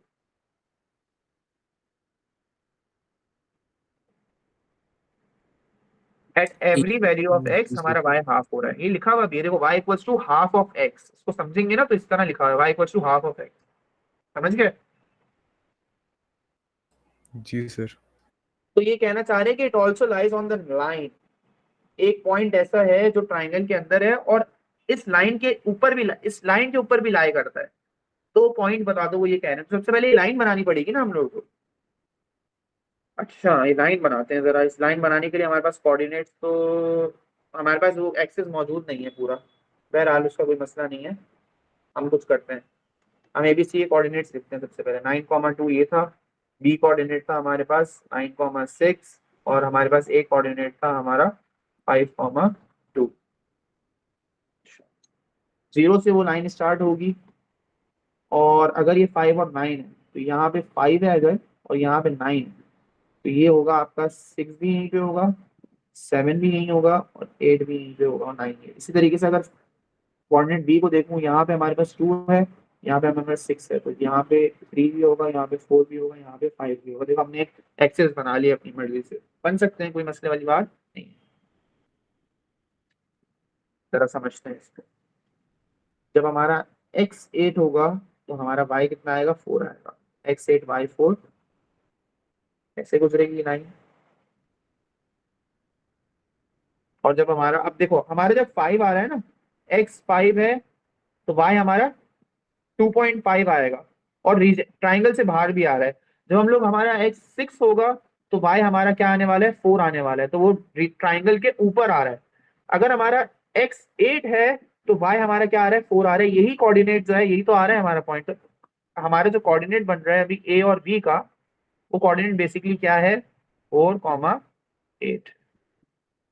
आई बात समझ में? सारी 8,4 है, सॉरी। यस, कोई कुछ कह रहा था?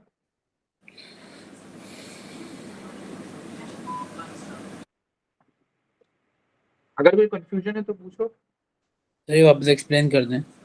वापस एक्सप्लेन कर दूं? ओके, करता हूं।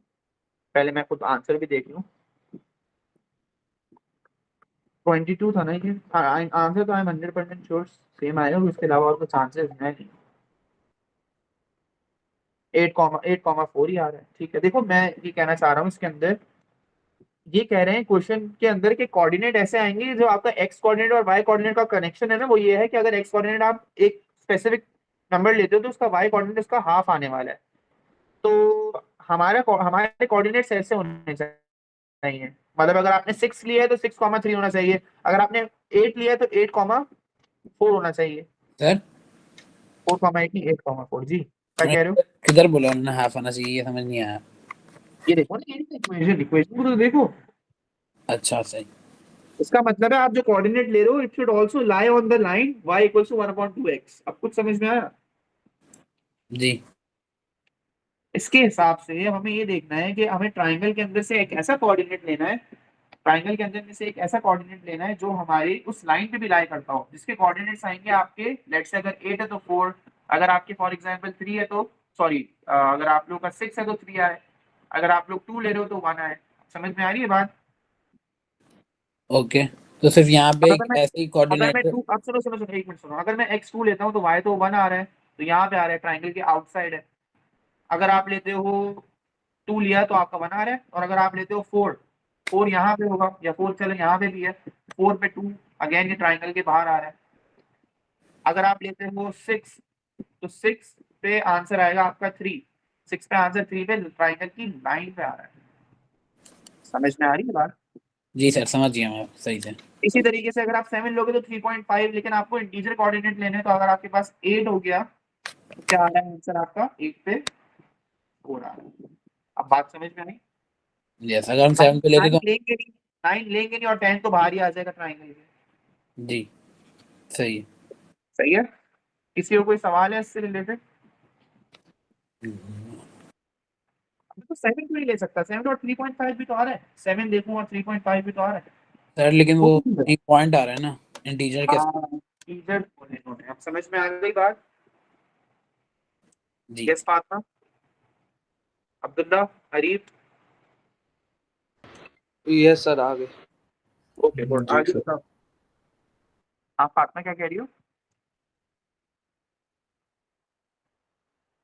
8 और 3 ले लूं? 8 और 3 क्यों लूं? 8 और 3 ट्राइंगल में तो आ रहे हैं बेशक, लेकिन उस लाइन पे नहीं आएगा, y = 1/2x पे।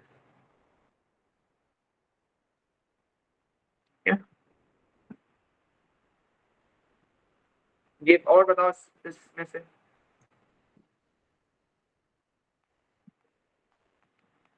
मेरे ख्याल से 4 की क्वेरीज नहीं हो पाएंगी। चलो कोई मसला नहीं, बाद में देख लेंगे। इसमें से बताओ, और तो नहीं कोई? Kinematics, kinematics. चलो ठीक है, एक मिनट सब।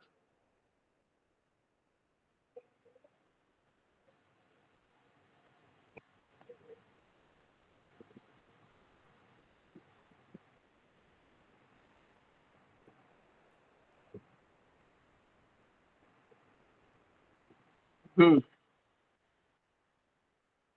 यस, कौन सा क्वेश्चन? अच्छा ये बताओ, इसके बाद मैंने फंक्शंस कराया ना मेरे ख्याल में। फंक्शंस की क्वेरीज है, पहले डिस्कस कर लो, कि मुझे लग रहा है इस चैप्टर में क्वेरी ज्यादा है। फंक्शन में तो कोई चीज क्वेरीज नहीं है, सारे ही खत्म करके ही छोड़ा है। जबरदस्त। Yes sir, composite function function में भी कोई क्वेरी थी? किसी को भी कंपोजिट फंक्शंस में, ऐसा आपको कोई क्वेरी हो कंपोजिट फंक्शन में?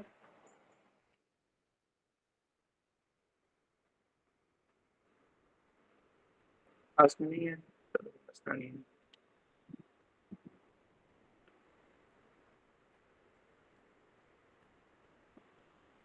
एक दो क्वेरीज थी, वो फातिमा ने समझा दी थी फिर। ठीक है ठीक है।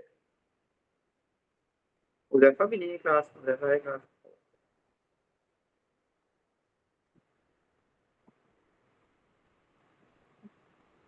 ओके, इनइक्वालिटी का काइनेमेटिक्स ही बताओ फिर जल्दी से, शाबाश।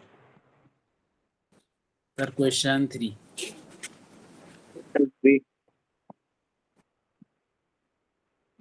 क्वेश्चन 3 खतरनाक क्वेश्चन है। इस वक्त मैं भी ट्राई कर रहा था तो हो तो गया था, लेकिन खैर मैं, मुझे था कि तुम लोग पूछोगे ये क्वेश्चन। चलो देखते हैं क्या कह रहे हैं इसमें। The diagram shows the diagram is a speed time graph of a part of the journey of a car from t0 to t20। The car moves with a constant acceleration. नजर आ रहा है कि स्पीड टाइम ग्राफ है। From t20 to t60 car moves with a constant speed है, gradient zero है, speed time graph में gradient zero होगा तो एक्सेलरेशन जीरो है, जब एक्सेलरेशन जीरो है तो कांस्टेंट स्पीड में। ये बात हमें समझ में आती है। आगे when t equals to 20 the car has traveled d meter from the start. Now this is very important. When t equals to 20 the car traveled d meter from the start. अगर 20 तक वो कर रही है तो इसका जो डिस्टेंस हो रहा है वो d मीटर। और हम लोग को पता है स्पीड टाइम ग्राफ में डिस्टेंस कैसे निकलता है, क्या ये हमें पता है?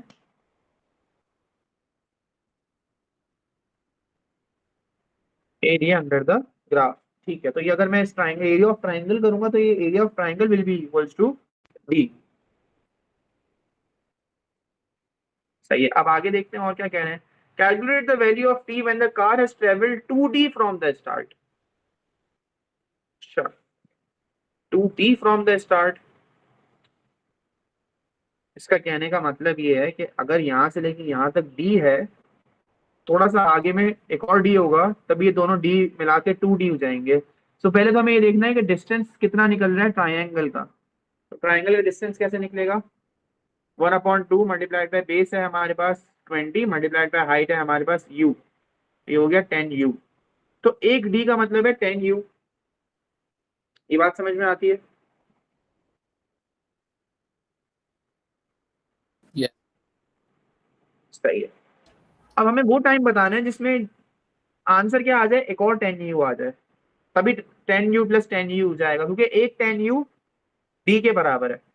तो एक और 10u निकालेंगे तो हमारा वो भी d के बराबर होगा और टोटल 2d के बराबर हो जाएगा। ये कुछ बात समझ में आई कि नहीं समझ में आई? समझ आ रही है। ठीक है। अब मुझे इस रेक्टेंगल में से ना, ये जो रेक्टेंगल अभी बनने वाला है, अगर हम समझें, इस रेक्टेंगल में मुझे एरिया कितना चाहिए, एक ऐसा टाइम चूज करना पड़ेगा, टाइम ऐसा चूज करना पड़ेगा जिससे मेरा आंसर 10u आए। तो अगर मैं 30 लेता हूँ टाइम, तो 20 माइनस 30 में 10 आ गया बेस, और हाइट क्या आएगी u, ऐसा ही है। हाइट आ जाएगी u, बेस आ जाएगी 10, तो 10u आ रहा है, चेक करो। तो एक और d आ गया, 2d हो गया, तभी हमारा आंसर 30 होगा। आई बात समझ में? जी सर। यस फातिमा?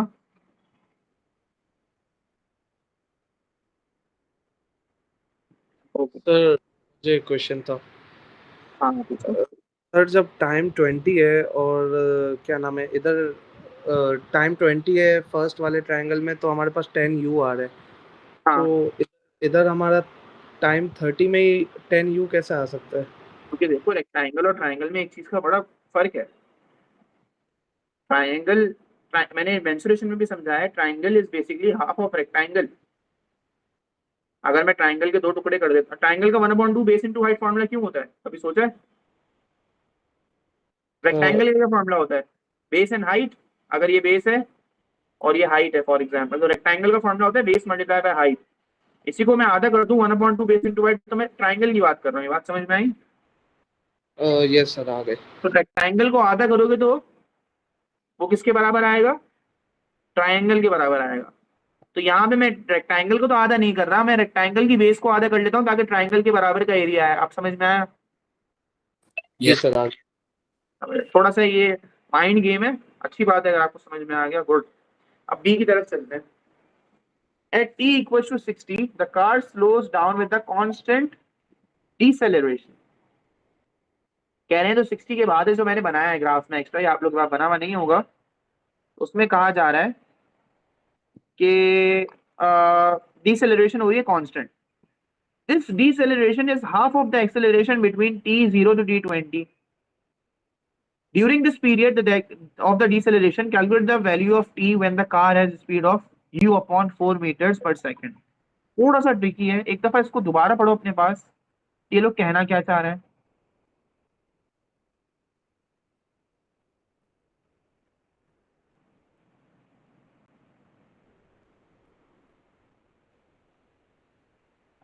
इसका मतलब ये है कि लेट से अगर एक्सेलरेशन हमारी 5, अभी वैल्यूज तो हमें खैर पता नहीं है, लेकिन एक्सेलरेशन लेट से हमारी 6 आती है, 6 मीटर पर सेकंड स्क्वायर, तो डिसेलरेशन कितनी होगी, इसके आधी होगी। इसका मतलब है 3 मीटर पर सेकंड स्क्वायर, ये कहना चाह रहे हैं। तो अगर हम इन टर्म्स ऑफ यू में ही एक्सेलरेशन निकाल लें तो उसको हम लोग क्या कर देंगे डिसेलरेशन के लिए, आप कर देंगे। आई बात समझ में? डिसेलरेशन है कितनी है बताओ? ओ सॉरी, एक्सेलरेशन है, एक्सेलरेशन निकालते कैसे हैं, चलो ये बताओ पहले। Final minus initial upon. हाँ, change in speed upon change in time भी बोल सकता हूँ अरीब। जी सर। तो 0 से u में चेंज इन स्पीड कितना आया, u, यस। और टाइम में कितना चेंज आया, 20, तो u अपॉन 20 भी एक्सेलरेशन है। और इसी को मैं डिवाइड बाय 2 करूँ, हाफ करूँ, तो ये हो जाएगा u upon 2 divided by multiply by 1 upon 2, और ये बन जाएगा u अपॉन 40। आई बात समझ में? जी। u अपॉन 40 जो है वो हमारी डिसेलरेशन है। अब वो क्या कह रहे हैं, अब ये u अपॉन 40 हमारी डिसेलरेशन आ गई, इस पॉइंट से लेके इस पॉइंट तक u अपॉन 40 है। ये हम लोगों ने यहाँ से कंफर्म कर दिया, यहाँ तक आपको 1 मार्क भी मिल जाएगा। During this period of deceleration calculate the value of t when the car has speed of u upon 4 metres per second. अच्छा, अब वो कह रहा है कि डिसेलरेशन तो कांस्टेंट है शुरू, इस पूरी जो ग्रीन लाइन मैंने जो बनाई है इसमें हर पॉइंट पे डिसेलरेशन कांस्टेंट आने वाली है, सेम आने वाली है। वो कह रहे हैं टाइम बता दो जब हमारे पास स्पीड जो है वो क्या हो, u अपॉन 4 मीटर हो। थोड़ा सा ट्रिकी है, थोड़ा सा समझते हैं इसको। अगर हम लोग डिसेलरेशन का फॉर्मूला लगाएंगे वो नेगेटिव ऑफ एक्सेलरेशन ही होता है, तो negative u upon 40 is equals to final minus initial upon time. Final हमारे पास कितना आ रहा है, फाइनल स्पीड है अगर हमारे पास 0, नहीं फाइनल स्पीड ये लोग कह रहे हैं कि इतनी रखो, तो फाइनल स्पीड अगर u अपॉन 4 है, u अपॉन 4, मेरे u और 4 में थोड़ी सी सिमिलैरिटी होती है, u अपॉन 4, और इनिशियल अगर हम लोग रखते हैं ये स्पीड जो u है, तो u अपॉन 4 माइनस u, और टाइम हमें नहीं पता, लेकिन हमें टाइम पता है कि फाइनल टाइम क्या, इनिशियल फाइनल टाइम नहीं पता हमें, इनिशियल टाइम पता है। इनिशियल टाइम हमारे पास था 60। तो जरा एक बात समझना, इस इक्वेशन को देखो और इस मेरे ग्राफ को देखो, इसको गौर करो जरा, और इसको गौर करो। डीसेलेरेशन निकालने के लिए मैंने डीसेलेरेशन के एक्सेलरेशन का फॉर्मूला यूज किया, तभी मैंने डीसेलेरेशन में माइनस लिख दिया। Acceleration, deceleration is negative of acceleration, ये बात हमें पता है। उसके बाद हम लोगों ने क्या किया, हमने एक कोऑर्डिनेट लेना है, ये वाला एक कोऑर्डिनेट यहाँ से आएगा। कोऑर्डिनेट क्या है हमारे पास, जब हमारे पास इस पे 60 टाइम है और स्पीड हमारे पास u है।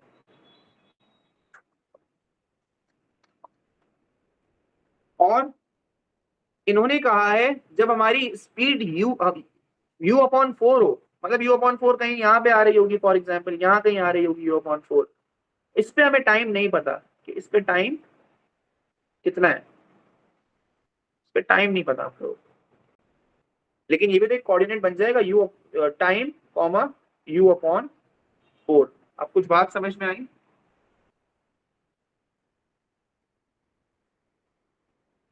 यस, टाइम हमने तो अंदाजन ले लिया और उसकी जगह टाइम हमने t ले लिया और स्पीड इन्होंने u अपॉन 4 दी हुई है। सही। और जो हमारे पास इनिशियल टाइम और इनिशियल स्पीड है बिफोर द एक्सेलरेशन या जस्ट अबाउट द एक्सेलरेशन, वो 60 कॉमा u है। अब कुछ समझ में आया? तो चेंज इन स्पीड बताओ, चेंज इन स्पीड आएगी आपकी final speed minus initial speed. Final speed ये है और इनिशियल स्पीड आपकी ये है, तो u अपॉन 4 माइनस 4 किया, final speed minus initial speed के अकॉर्डिंग। सही है? Upon final time minus initial time. Final time क्या है हमारे पास, फाइनल टाइम हमारे पास t है, लेकिन इनिशियल टाइम क्या है हमारे पास 60 है, तो t माइनस 60 किया हमने। अब कुछ समझ में आ गया? थोड़ा सा ये तंग करेगा, ये थोड़ा सा ट्रिकी है।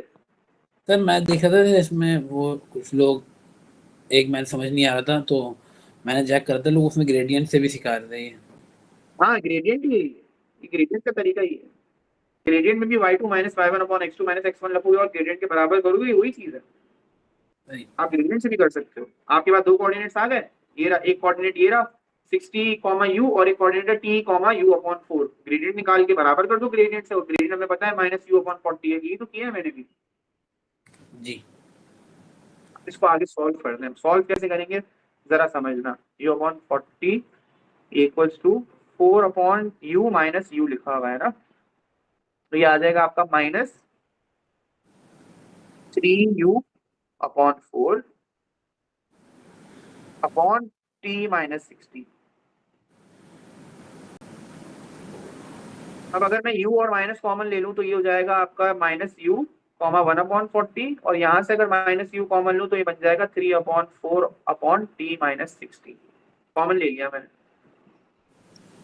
माइनस फोर कैंसिल किया, नहीं माइनस 4 नहीं है, यू कॉमन लिया, सॉरी यू और माइनस यू जीरो खत्म हो गया, ये हो गया आपका 1 upon 40 equal to 3 upon 4 divided by t minus 60। Cross multiply कर लो, ये बन जाएगा t minus 60 equals to 3 upon 4 times 40, ये बन जाएगा t minus 60 equals 3 multiplied by 10 30 equals t minus 60, minus 60 वहां गया, पॉजिटिव 60 हो गया, 30 प्लस 60 90 आंसर आ गया 90। सही है। क्वेश्चन क्योंकि मुश्किल इसलिए था क्योंकि हमारे पास कोई वैल्यू नहीं थी, यू की स्पीड की वैल्यू नहीं थी, टाइम की वैल्यू नहीं थी, इसलिए हम घबरा रहे थे। अगर ये वैल्यूज देना और हम लोग अगर प्रॉपर तरीके से डिसेलेरेशन का फॉर्मूला यूज करें तो ये बहुत आसान क्वेश्चन है। हाँ ये बात समझना है। हाँ सर, ये वैल्यूज देते ही नहीं, आगे भी उन्होंने बहुत सारे क्वेश्चन में नहीं दी हुई। हाँ तो यही तो गेम है सर, हाँ, काइनेमेटिक्स अच्छा नहीं पसंद लगता नहीं इसलिए। देखो काइनेमेटिक्स P1 का तो बहुत आसान आता है, ये ऐसा नहीं आएगा, ये बहुत पुराने क्वेश्चन है। और अभी के अगर हम लोग रिसेंट ईयर के पास से देखें, हाँ क्या कह रहे हो? अल्लाह करे सबसे आसान हमारी बारी में आ जाए। इंशाल्लाह आ जाएगा। अभी अगर मैं 4-5 सालों की बात करूं तो 4-5 सालों से काइनेमेटिक्स बहुत आसान आ रहा है। अभी ईयरली बात अगर करोगे ना आप लोग, ये क्वेश्चन थोड़ी नजर आएंगे, क्वेश्चन बहुत पहले आते थे खतरनाक। सही सर ये सिलेबस चेंज होने की वजह से ये बात सही है कि थ्रेशोल्ड जो है वो लो हो सकता है या ब्ला ब्ला? पॉसिबल है कि बच्चे पैनिक कर रहे हैं, बिल्कुल है पॉसिबल। तो थ्रेशोल्ड कम हो सकता है, और अब डिपेंड करता है कि डिफिकल्टी क्या देते हैं वो लोग, उस पर भी डिपेंड करता है जाहिर है। लेकिन तुम लोग पैनिक नहीं करना। देखो आप लोगों ने पहले से, मैंने शुरू में ये चीजें ऐसी पढ़ा ली थी कि वो आप लोगों की जो सिलेबस में एडिशन हुई थी वो चीजें मैं पढ़ा के बैठा हूँ, आप लोग को पता है सर्च कैसे करना है, और इसकी प्रैक्टिस मजीद करेंगे तो पक्के हो जाएंगे इंशाल्लाह। सर ये नोटेशन क्या है? हाँ नोटेशन मैं देख रहा था उस दिन, तो मुझे कोई देखा नोटेशन लिखा हुआ था, सही से नाम याद नहीं है, कोई चैप्टर था। नोटेशन, नोटेशन कह रहे हो? जी ये नोटेशन सेट्स के चैप्टर में आएगा। आप लोगों को सेट्स पढ़ाना है, अभी 4 चैप्टर्स हैं हमारे पास। एक तो मैट्रिक्स उसका मेंसुरेशन की बात से बर्ड्स करवाने, फिर आप लोगों के पास नंबर पैटर्न आएगा, ट्रांसफॉर्मेशन आएगा और वेक्टर्स आएगा। बल्कि 3 है, 4 नहीं है। हाँ सेट्स भी तो है, हाँ फिर 14 सेट्स आ गया। सेट बहुत छोटा चैप्टर है। हाँ नंबर पैटर्न भी छोटा है। नंबर पैटर्न और सेट दोनों छोटे चैप्टर है, और ट्रांसफॉर्मेशन भी छोटा चैप्टर है। जो बचेगा ना वेक्टर थोड़ा सा तंग करता है, बाकी आसान चैप्टर है। सर तो मेरी कोशिश है 2020 से पहले कंप्लीट कराने की। आज अगर 10 अप्रैल है तो 10 दिन के अंदर सिलेबस कंप्लीट कराना है तुम लोगों को, ताकि तुम लोग ईयरली पे आओ। राइट, और सबसे पहले उन्होंने रखा भी मैथ्स का ही पेपर है। हाँ ना, फिर सेकंड पेपर, और ये जो बच्चे केमिस्ट्री भी दे रहे हैं और बाकी जो कॉमर्स के बच्चे उनके शायद पहले भी, मैथ्स से पहला भी है। मैथ्स से पहले भी कोई एग्जाम है ना तुम लोगों का? जी सर, इंग्लिश का है। इंग्लिश का है ना? बाकी जो साइंस के स्टूडेंट के लिए तो केमिस्ट्री का P2 है। इंग्लिश का तो शायद साथ साथ ही है एकदम, मतलब दो अच्छा अपना जैद, अपने वो देख लेना आप, अपने एग्जाम्स की डेट्स देख लेना, मुझे आपकी डेट्स नहीं पता IGCSE की। सर साथ होते हैं वैसे, डेट बताना मैं किसी को पता। देखूंगा, मैं भी कंफर्म कर लूंगा। चलो हाँ क्योंकि अब और बताओ क्वेश्चंस। सर क्वेश्चन नंबर 8 देखो ये भी ब्लू वाला ही है, तुम लोग इसमें घबरा रहे होगे अननोन वाले में। Diagram shows the speed time graph of a cyclist. Cyclist accelerates uniformly from the speed of u meter per second to speed of 3u ठीक है मीटर पर second in the time 10 seconds. ठीक है, change in speed पता है हम लोगों को, और चेंज इन टाइम भी पता है हम लोगों को। चेंज इन स्पीड कितनी आएगी आपके पास? 2u। यस, और चेंज इन टाइम कितना होगा आप लोगों के पास? 10। तो u/5 आंसर आ जाएगा। आई बात समझ में? यस दोबारा रिपीट कर देता हूँ, देखो अकॉर्डिंग टू एक्सेलरेशन फॉर्मूला अगर हम बेसिक फॉर्मूले की तरफ जाएं तो change in speed upon change in time होता है। तो what is change in speed from u to 3u? What is the change in speed? 2u. 2u. and what is change in time from 0 to 10? it is 10. तो further solve करेंगे u upon 5 answer आ जाएगा। सही है, okay. The distance traveled by the cyclist from t0 to t10 is 40 meters. Okay. 40 meters है from the distance traveled from t0 to t10। अच्छा मतलब इसी शेप का जो डिस्टेंस निकलेगा ना, एरिया जो द ग्राफ निकले वो बराबर कर देंगे हम किसके साथ? 40 के साथ। तो ये ट्रेपीजियम है, पैरेलल साइड ये रही, हाइट ये रही, ये a है ये b है। फॉर्मूला लगाते हैं 1/2 मल्टीप्लाइड बाय हाइट 10 है multiply by a plus b। a u है और 3 u है, क्योंकि यहां से यहां तक देखोगे तो u है, यहां से यहां तक u है और यहां से यहां तक 3 u है। ये बराबर कर देंगे हम किसके? 40 के, क्योंकि उन्होंने डिस्टेंस दिया हुआ है 40। सर ये आ रही है बात समझ में? जी सर, ब्रैकेट वाला 4u हो जाएगा ना? बिल्कुल, जो हो जाएगा 5 times of 4u is equals to 40, is equals to 40। Yes, ये हो जाएगा 5 4 सा 20, 20u equals to 40, u is equals to 40 upon 20, u equals to 2 answer आ रहा है। सही है सर। सही है। On the grid sketch the distance time graph of the graph of cyclist। Distance time graph बनाने स्पीड टाइम ग्राफ से, वो एक्सेलरेट करके बैठा हुआ है। देखो आप लोग u से 3u जा रहे हैं, 10 सेकंड के अंदर उसका डिस्टेंस कितना जा रहा है? 40 जा रहा है। एक्सेलरेशन है। याद करो ग्राफ कैसा बनता था?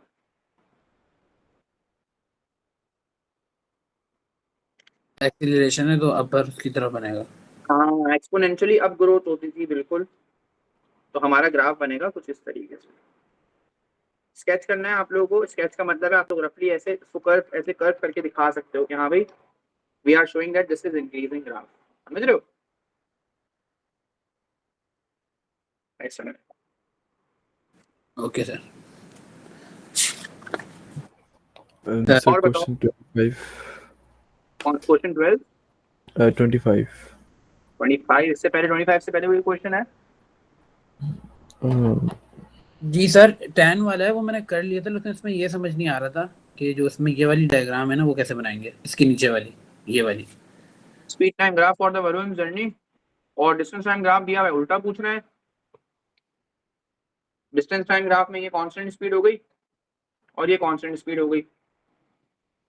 ये क्वेश्चन पूरा करना पड़ेगा, कर लेते हैं चलो, या तो चलो मैं बना लेता हूँ, कोई मसला नहीं है मुझे। लेकिन इतना बताओ कि ये ग्रेडियंट निकाला हुआ है या ग्रेडियंट निकाल लेते हैं। चलो इसका ग्रेडियंट निकालना पड़ेगा। इसका ग्रेडियंट डिस्टेंस टाइम ग्राफ का ग्रेडियंट क्या डिफाइन करता है? Distance time graph speed. Speed, good. तो स्पीड निकालने के लिए हमें दोनों के ग्रेडियंट्स निकालने पड़ेंगे ना, ऐसा ही है ना? ग्रेडियंट निकालते हैं। चेंज इन डिस्टेंस आया 6 किलोमीटर। चेंज इन टाइम मुझे आवर्स में चाहिए होगा, वो किलोमीटर पर आवर की बात हो रही है। चेंज इन टाइम कितना आया बताओ? टाइम में चेंज कितना है? 20 मिनट। 20 मिनट है। 20 मिनट को किसमें कन्वर्ट करना पड़ेगा? Divide by 60। Yes, 2/6 1/3 divide by 1/3 हो जाएगा। 6 डिवाइडेड बाय 1/3। और यू कैन से अगर दो फ्रैक्शन आते हैं तो बोलो 6 डिवाइडेड बाय 1/3 कर देना। 6 मल्टीप्लाई बाय 3/1 हो जाएगा, 18 आ गया। इसका ग्रेडियंट 18 आ रहा है, 18 किलोमीटर पर आवर। तो ये स्टार्ट पता है 3:20 तक, 3:20 तक ये कैसा बनेगा? 3:20 तक कांस्टेंट स्पीड का बनेगा और स्पीड कितनी होगी? 18 होगी। 15 16 17 18 ये बनेगा इस तरीके से। आई बात समझ में? हाँ अब समझ गया मैं। Yes Fatima, Abdullah, Arif. Yes sir, clear है। अरीफ तो फिजिक्स में भी पढ़ा है ना हम लोगों ने? Yes, sir. अब 320 से 325 1320 से 1325 तक का कुछ है ही नहीं, स्पीड ही नहीं है, टाइम वेस्ट हो रहा है। ये बात हम लोगों ने बात की हुई थी इसमें। डिस्टेंस टाइम ग्राफ में अगर सिर्फ टाइम चलता रहेगा, डिस्टेंस कवर नहीं हो रहा होगा, तो बंदा स्टेशनरी रुका हुआ है, ऐसे ही है। तो इसने टाइम वेस्ट किया है, कोई स्पीड नहीं होगी जब वो रुका हुआ है। तो आप लोग ग्राफ बना दो इस तरीके से, ऐसे शो कर दो। आई बात समझ में? कुछ बच्चे इसको कनेक्ट करने के लिए कहते हैं कि सर हम यहाँ डॉटेड बनाना चाह रहे हैं, तो कोई मसला नहीं, बना सकते हो।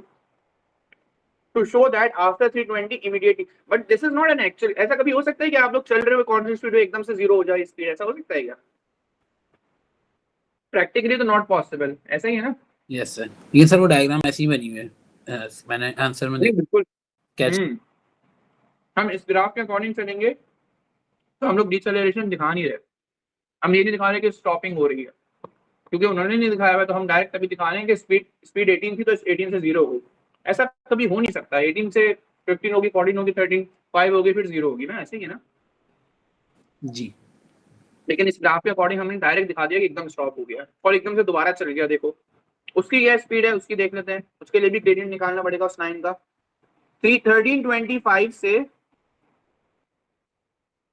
आई गेस कितने मिनट्स पे जा रहा है ये देखना पड़ेगा।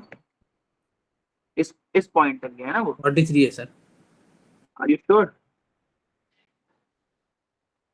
गड़बड़ ना हो जाए। 40 41 42 43 44 45 46 47 44, हाँ सही, 43 है, सही कह रहे हो। तो ये हो जाएगा आपका 13। अच्छा स्पीड क्या होगी इस वक्त? स्पीड डिस्टेंस कितना है? 6 है। टाइम ये है, इसमें डिस्टेंस कितना है? क्या टाइम पहले लिख दो। टाइम 1325 है और डिस्टेंस 6 है। ये कोऑर्डिनेट आ गया आप लोगों के पास। और यहाँ पे भी क्या होगा, आप लोग बोलोगे 1343 है और टाइम क्या है आप लोगों के पास, सॉरी डिस्टेंस क्या है आप लोगों के पास? 12 है। तो चेंज इन डिस्टेंस दोबारा 6 है, बट चेंज इन टाइम कितना है? 43 से 25 में चेंज इन टाइम कितना हुआ? 18। 18 का हुआ। यस 18 का होगा। 18 का हो गया तो 18 डिवाइड बाय क्या करना पड़ेगा? 60, क्योंकि 18 मिनट्स आ रहे हैं ना, ऐसे ही सर। 6 10 60, 6 3 3/10, 0.3, 0.3 से डिवाइड करेंगे, ये बन जाएगा 60/3। 30 आंसर आ रहा है। सर 60/3 क्यों बनेगा वो समझ नहीं आया। एक मिनट रुको, ये देखो डिस्टेंस, चेंज इन डिस्टेंस कितना है? 6 से 12 में 6 का ही है। चेंज इन टाइम कितना है? अभी आपने मुझे बताया कि 18 आ रहा है, तो 18 डिवाइडेड बाय 60 होगा ना, क्योंकि हमें आवर्स में कन्वर्ट करना है। सही सही। अब 18/60 का आंसर क्या होता है पहले ये बताओ? 18/60 6 के टेबल से कर लो। 6 3 से 18, 6 10 से 2, 10 अगर नीचे आ जाएगा तो हम 0.3 कर सकते हैं इसको। आप समझ में आई बात? Yes sir. 6 डिवाइड बाय 0.3 20 हो जाएगा। मैंने 30 लिखा है, इट्स 20 बेसिकली। तो ये हो जाएगा 60/3 व्हिच इज 20। सही। फिर वापस से इधर से स्टार्ट ले लोगे विद द स्पीड 20 ऐसे टिल 43, 43। सॉरी 43। सही है? जी सर। ऐसे डॉटेड यहाँ पे बना सकते हो कि दोबारा स्पीड स्टार्ट हो गई अचानक से। तो ये देखो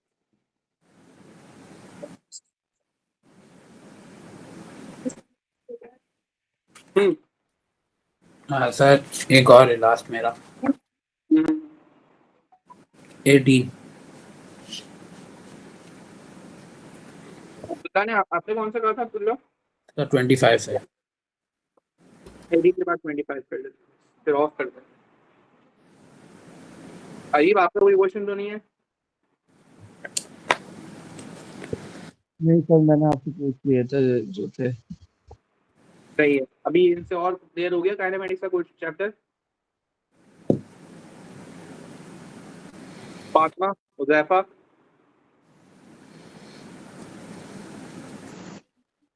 कोई क्वेश्चन तो नहीं है आप लोग का और? क्योंकि मैं इसके बाद इस 2 क्वेश्चन के बाद ऑफ करूंगा। ओके एक मिनट। सही। कौन सा कह रहे थे आप Z 18? Yes sir. Diagram shows the speed time graph of the car. Find the acceleration of the car A when t equals to 7. एक काम करते हैं, t equals to 7 बोल रहे हैं, यहाँ पे कहीं होगा t equals to 7, ऐसा ही है। इस पॉइंट पे भी देखना पड़ेगा। अब इसमें पता नहीं हमें 10 आ रहा है एक्चुअली में या 10 से नीचे आ रहा है, ऐसा ही है सर। जी सर। लेकिन क्या मैंने एक बात बताई थी कि हर पॉइंट में आपका जो एक्सेलरेशन है या ग्रेडियंट है वो सेम आता है। यस। तो आप कोई और पॉइंट ले लो, आप ले लो चेंज इन स्पीड ले लो, फ्रॉम 0 to 15 इट इज 15, और फ्रॉम 0 to 10 टाइम में चेंज आ रहा है 10, तो 1.5 हो गई एक्सेलरेशन। ये बात समझ में आ गई सर इसको फॉर्मूला लगा के भी कर सकते हैं ना? ग्रेडियंट का?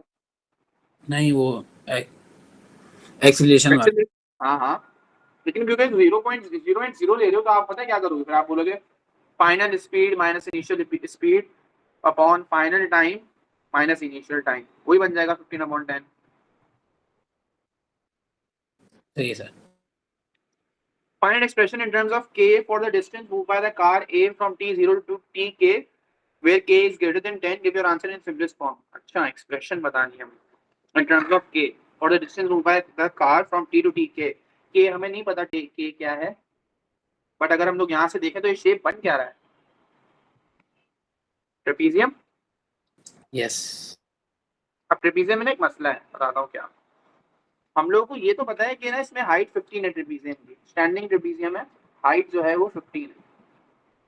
हमें ये भी पता है कि ए जो है वो के है, और ये वाली लेंथ क्या है ये नहीं पता। बता सकते हो ये कितनी होगी? नहीं सर, ये तो नहीं पता चल रहा था। यही नहीं पता, यही रुके हो ये। आप एक बच्चे की वो नहीं है क्वेरी, हर बच्चे की क्वेरी होती है। हम जरा बात करते हैं। मुझे ये बताओ, टाइम को देखो, सिर्फ एक्स एक्सिस को देखो, यहाँ से लेके यहाँ तक टाइम कितना है? 0 से लेके के तक के है ना? जी। और यहाँ से लेके यहाँ तक कितना है? यहाँ से लेके यहाँ तक 10 है ना? यस। और मुझे बहुत कितना पार्ट चाहिए? मुझे तो यहाँ से लेके यहाँ तक चाहिए, ये पार्ट चाहिए मुझे। समझ में आ रही है मैं क्या कहना चाह रहा हूँ? मुझे तो ये पार्ट चाहिए। Yes sir. तो मुझे 10 वाला पार्ट पोर्शन तो नहीं चाहिए होगा ना, फिर ये हटा दूंगा मैं, माइनस कर दूंगा। तो क्या मैं ये कह सकता हूँ कि ये होगा आपका k माइनस 10? यस।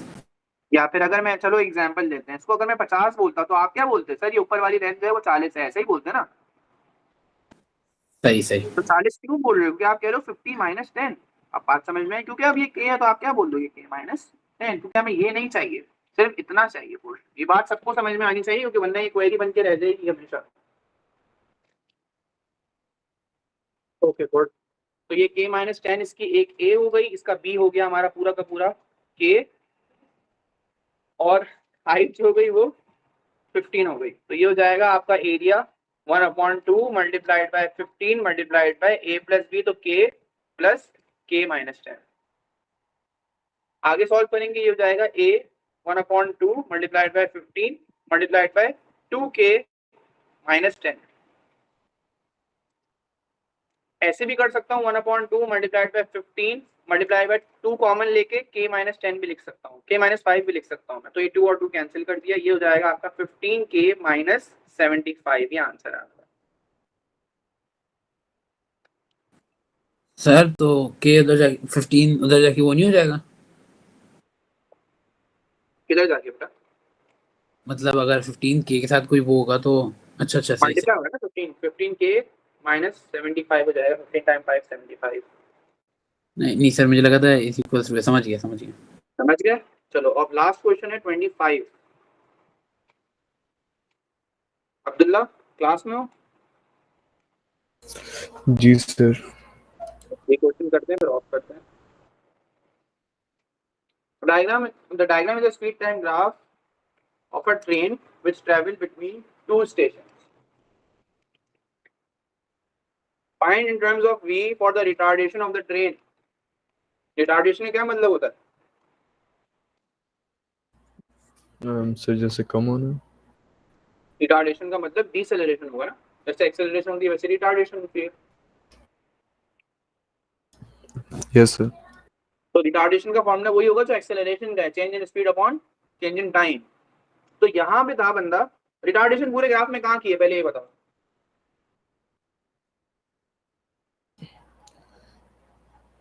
यहाँ पे रिटार्डेशन है, या यहाँ पे रिटार्डेशन है, या यहाँ पे रिटार्डेशन है, बताओ कहाँ है रिटार्डेशन। कहाँ पे स्पीड Sir, घटती भी 80 नजर पे? आ रही है आपको, फर्स्ट में, मिड में, या लास्ट में। Sir, last में? लास्ट में, तो रिटार्डेशन लास्ट में है। तो हमें रिटार्डेशन के लिए क्या देखना पड़ेगा कि इस वक्त इसकी स्पीड थी क्या, इसकी स्पीड थी v, और फिर इसकी स्पीड नीचे जाके कितनी हो गई, 0 हो गई। कितने टाइम में हुई है, 10 सेकंड्स के अंदर हुई है। आई बात समझ में। Sir, 10 seconds. अच्छा, 70 से 80? हाँ 70 से 80, 70 to 80 के अंदर इसने अपनी स्पीड v से 0 कर दी, समझे। जी सर। तो चेंज इन स्पीड है इसकी v, क्योंकि v minus 0 is v, and change in time कितना हो जाएगा आपके पास 10, तो v अपॉन 10 इसकी रिटार्डेशन है। आ गई बात समझ में। जी सर। गुड। अब वो कह रहा है distance travel between two station, जब ये दो स्टेशन गया है ना, ये अपना इसकी पूरी जो जर्नी टाइम है ना वो स्टेशन, दो स्टेशन में पहुंचने की है। इसने स्पीड पकड़ी, एक्सेलरेट की, कांस्टेंट स्पीड पे गया, फिर डिसेलरेट करके वहां पहुंच गया। तो जो पूरा डिस्टेंस ट्रेवल हुआ है ना वो 1.2 किलोमीटर है। अब एक बात गौर करनी है कि यहाँ पे 1.2 किलोमीटर दिया हुआ है, और यहाँ पे ग्राफ किस चीज का है हमारे पास, मीटर पर सेकंड है। इसका मतलब है डिस्टेंस किस में है, मीटर में, ग्राफ के अकॉर्डिंग। लेकिन यहाँ पे हमारे पास डिस्टेंस किस में दिया है, किलोमीटर के अकॉर्डिंग। ये बात समझ में आई। जी। तो हम लोग उसको मीटर्स में कन्वर्ट कर देते हैं, तो ये मल्टीप्लाई बाय 1000 हो जाएगा। ये बात अब समझ में आ गई। Yes speed sir. Time graph में मैं अगर डिस्टेंस की बात करूंगा तो क्या कहलाता है, एरिया अंडर द ग्राफ। तो अगर मैं एरिया अंडर द ग्राफ पूरा निकाल दूंगा वो बराबर होगा 1200 के, 1200 के बराबर हो जाएगा। आ रही है बात समझ में। Yes sir. ओके, अब ये शेप कौन सा है, सर क्या? ये जो शेप है, जो पिंक कलर का शेप है, ये क्या है, सर ट्रेपेजियम। ट्रेपीजियम है। हाइट क्या है ट्रेपीजियम की,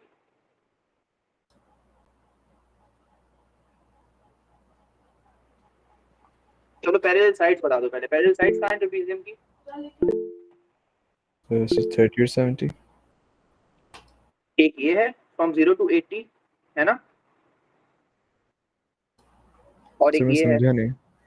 मैं आपसे पूछना चाह रहा हूँ कि इसकी पैरेलल साइड्स कौन कौन सी है ट्रेपीजियम की। ये ट्रेपीजियम ऐसे बना हुआ है, देखो ये ट्रेपीजियम कुछ ऐसा बना हुआ है। इसकी पैरेलल साइड्स कौन सी होंगी, ये वाली होंगी या ये होंगी, 1 2 सर होगी या 3 शुरू 4 वाली होगी, और सर 3 4। 3 4 पैरेलल साइड्स होंगी। पैरेलल साइड का मतलब क्या होता है, ओ सॉरी 1 और 2। 1 2 पैरेलल साइड होंगी। तो मैं ये कह सकता हूँ कि ये एक साइड और एक ये यहाँ से लेके यहाँ तक पूरी साइड, ये आपकी क्या कहलाएंगी, पैरेलल साइड। ऐसा ही है। जी। तो ये अब मुझे बताओ, ये 0 से 80, ये वाली तो हमारी 80 होगी, ये वाली कितनी होगी,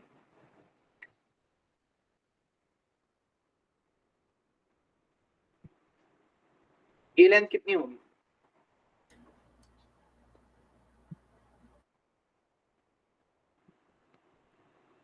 सवाल ये है कि मुझे बताओ ये लेंथ कितनी होगी, ये वाली length from this to this, ये लेंथ कितनी होगी।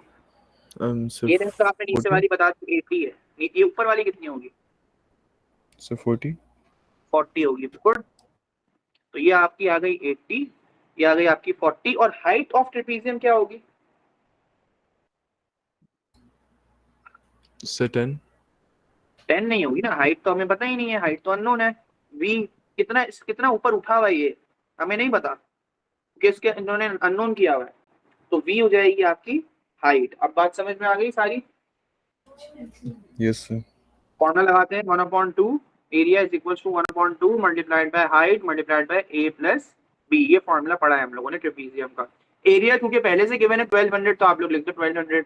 1/2 हाइट कितनी लेंगे नहीं पता, v ले लेंगे, multiplied by a plus B. a plus B आपने बताया 80 और 40 है, तो 80 प्लस 40 आगे सॉल्व करते ही हो जाएगा 1200 equals to 1/2 multiplied by v multiplied by 120।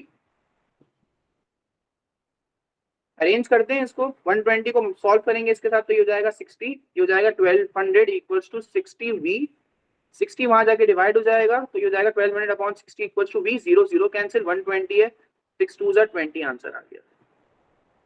आगे बात समझ में? जी सर। ये कॉन्सेप्ट है आप लोग का। अच्छा ये भी बता दूं कि इन क्वेश्चंस में फंसो नहीं, क्योंकि ये क्वेश्चंस बहुत आते हैं। अभी ये रिसेंट है ना, देखो 2017 और इस तरह के क्वेश्चंस, ये देखो ये आ गया दोबारा, एक्सेलरेशन निकालनी आने से डिसेलरेशन, फिर बाद में क्या पूछता है, डिस्टेंस ट्रैवल बता दो। तो ये देखो कितने रिपीट हो रहे हैं। आपको एरिया अंडर द ग्राफ तो पता ही होना चाहिए। और मैं बताऊं आप लोगों को कॉमन मिस्टेक क्या होती है, स्पीड टाइम ग्राफ देखता है बच्चा, डिस्टेंस पूछा हुआ है, वो पता है क्या करते हैं, तो ये फॉर्मूला लगा रहे होते हैं, speed equals to distance upon time. ये नहीं लगेगा कभी भी भाई। आप लोगों को हमेशा स्पीड टाइम ग्राफ में कहाँ जाना पड़ेगा, for the distance area under the graph. ये बात सब दिमाग में बिठा लो, ये गलती मुझे मिली ना तो फिर डांट पड़ेगी। Yes sir. Yes sir. ठीक है फातिमा, ठीक है अरीब, जी सर। चलो यहाँ तक फिर रखते हैं। ये आपकी सीरीज 3 की सारी क्वेरीज सब कुछ खत्म हो गई। Thank you sir. No problem. Series 4 अगर आप लोगों ने कर ली तो अच्छा है, नेक्स्ट क्लास में, लेकिन अभी मैं मेंसुरेशन करवाऊंगा सीरीज 4 की क्वेरीज पे बाद में, और देख लेंगे, कोई मसला नहीं है। मेंसुरेशन करवाना है आप लोगों को पूरा, मैंने स्केड्यूल भेज दे कि क्या क्या करवाना है मुझे। सही सर। ओके देन, अल्लाह हाफिज़। अल्लाह हाफिज़ सर। अल्लाह हाफ़िज़। अल्लाह हाफ़िज़।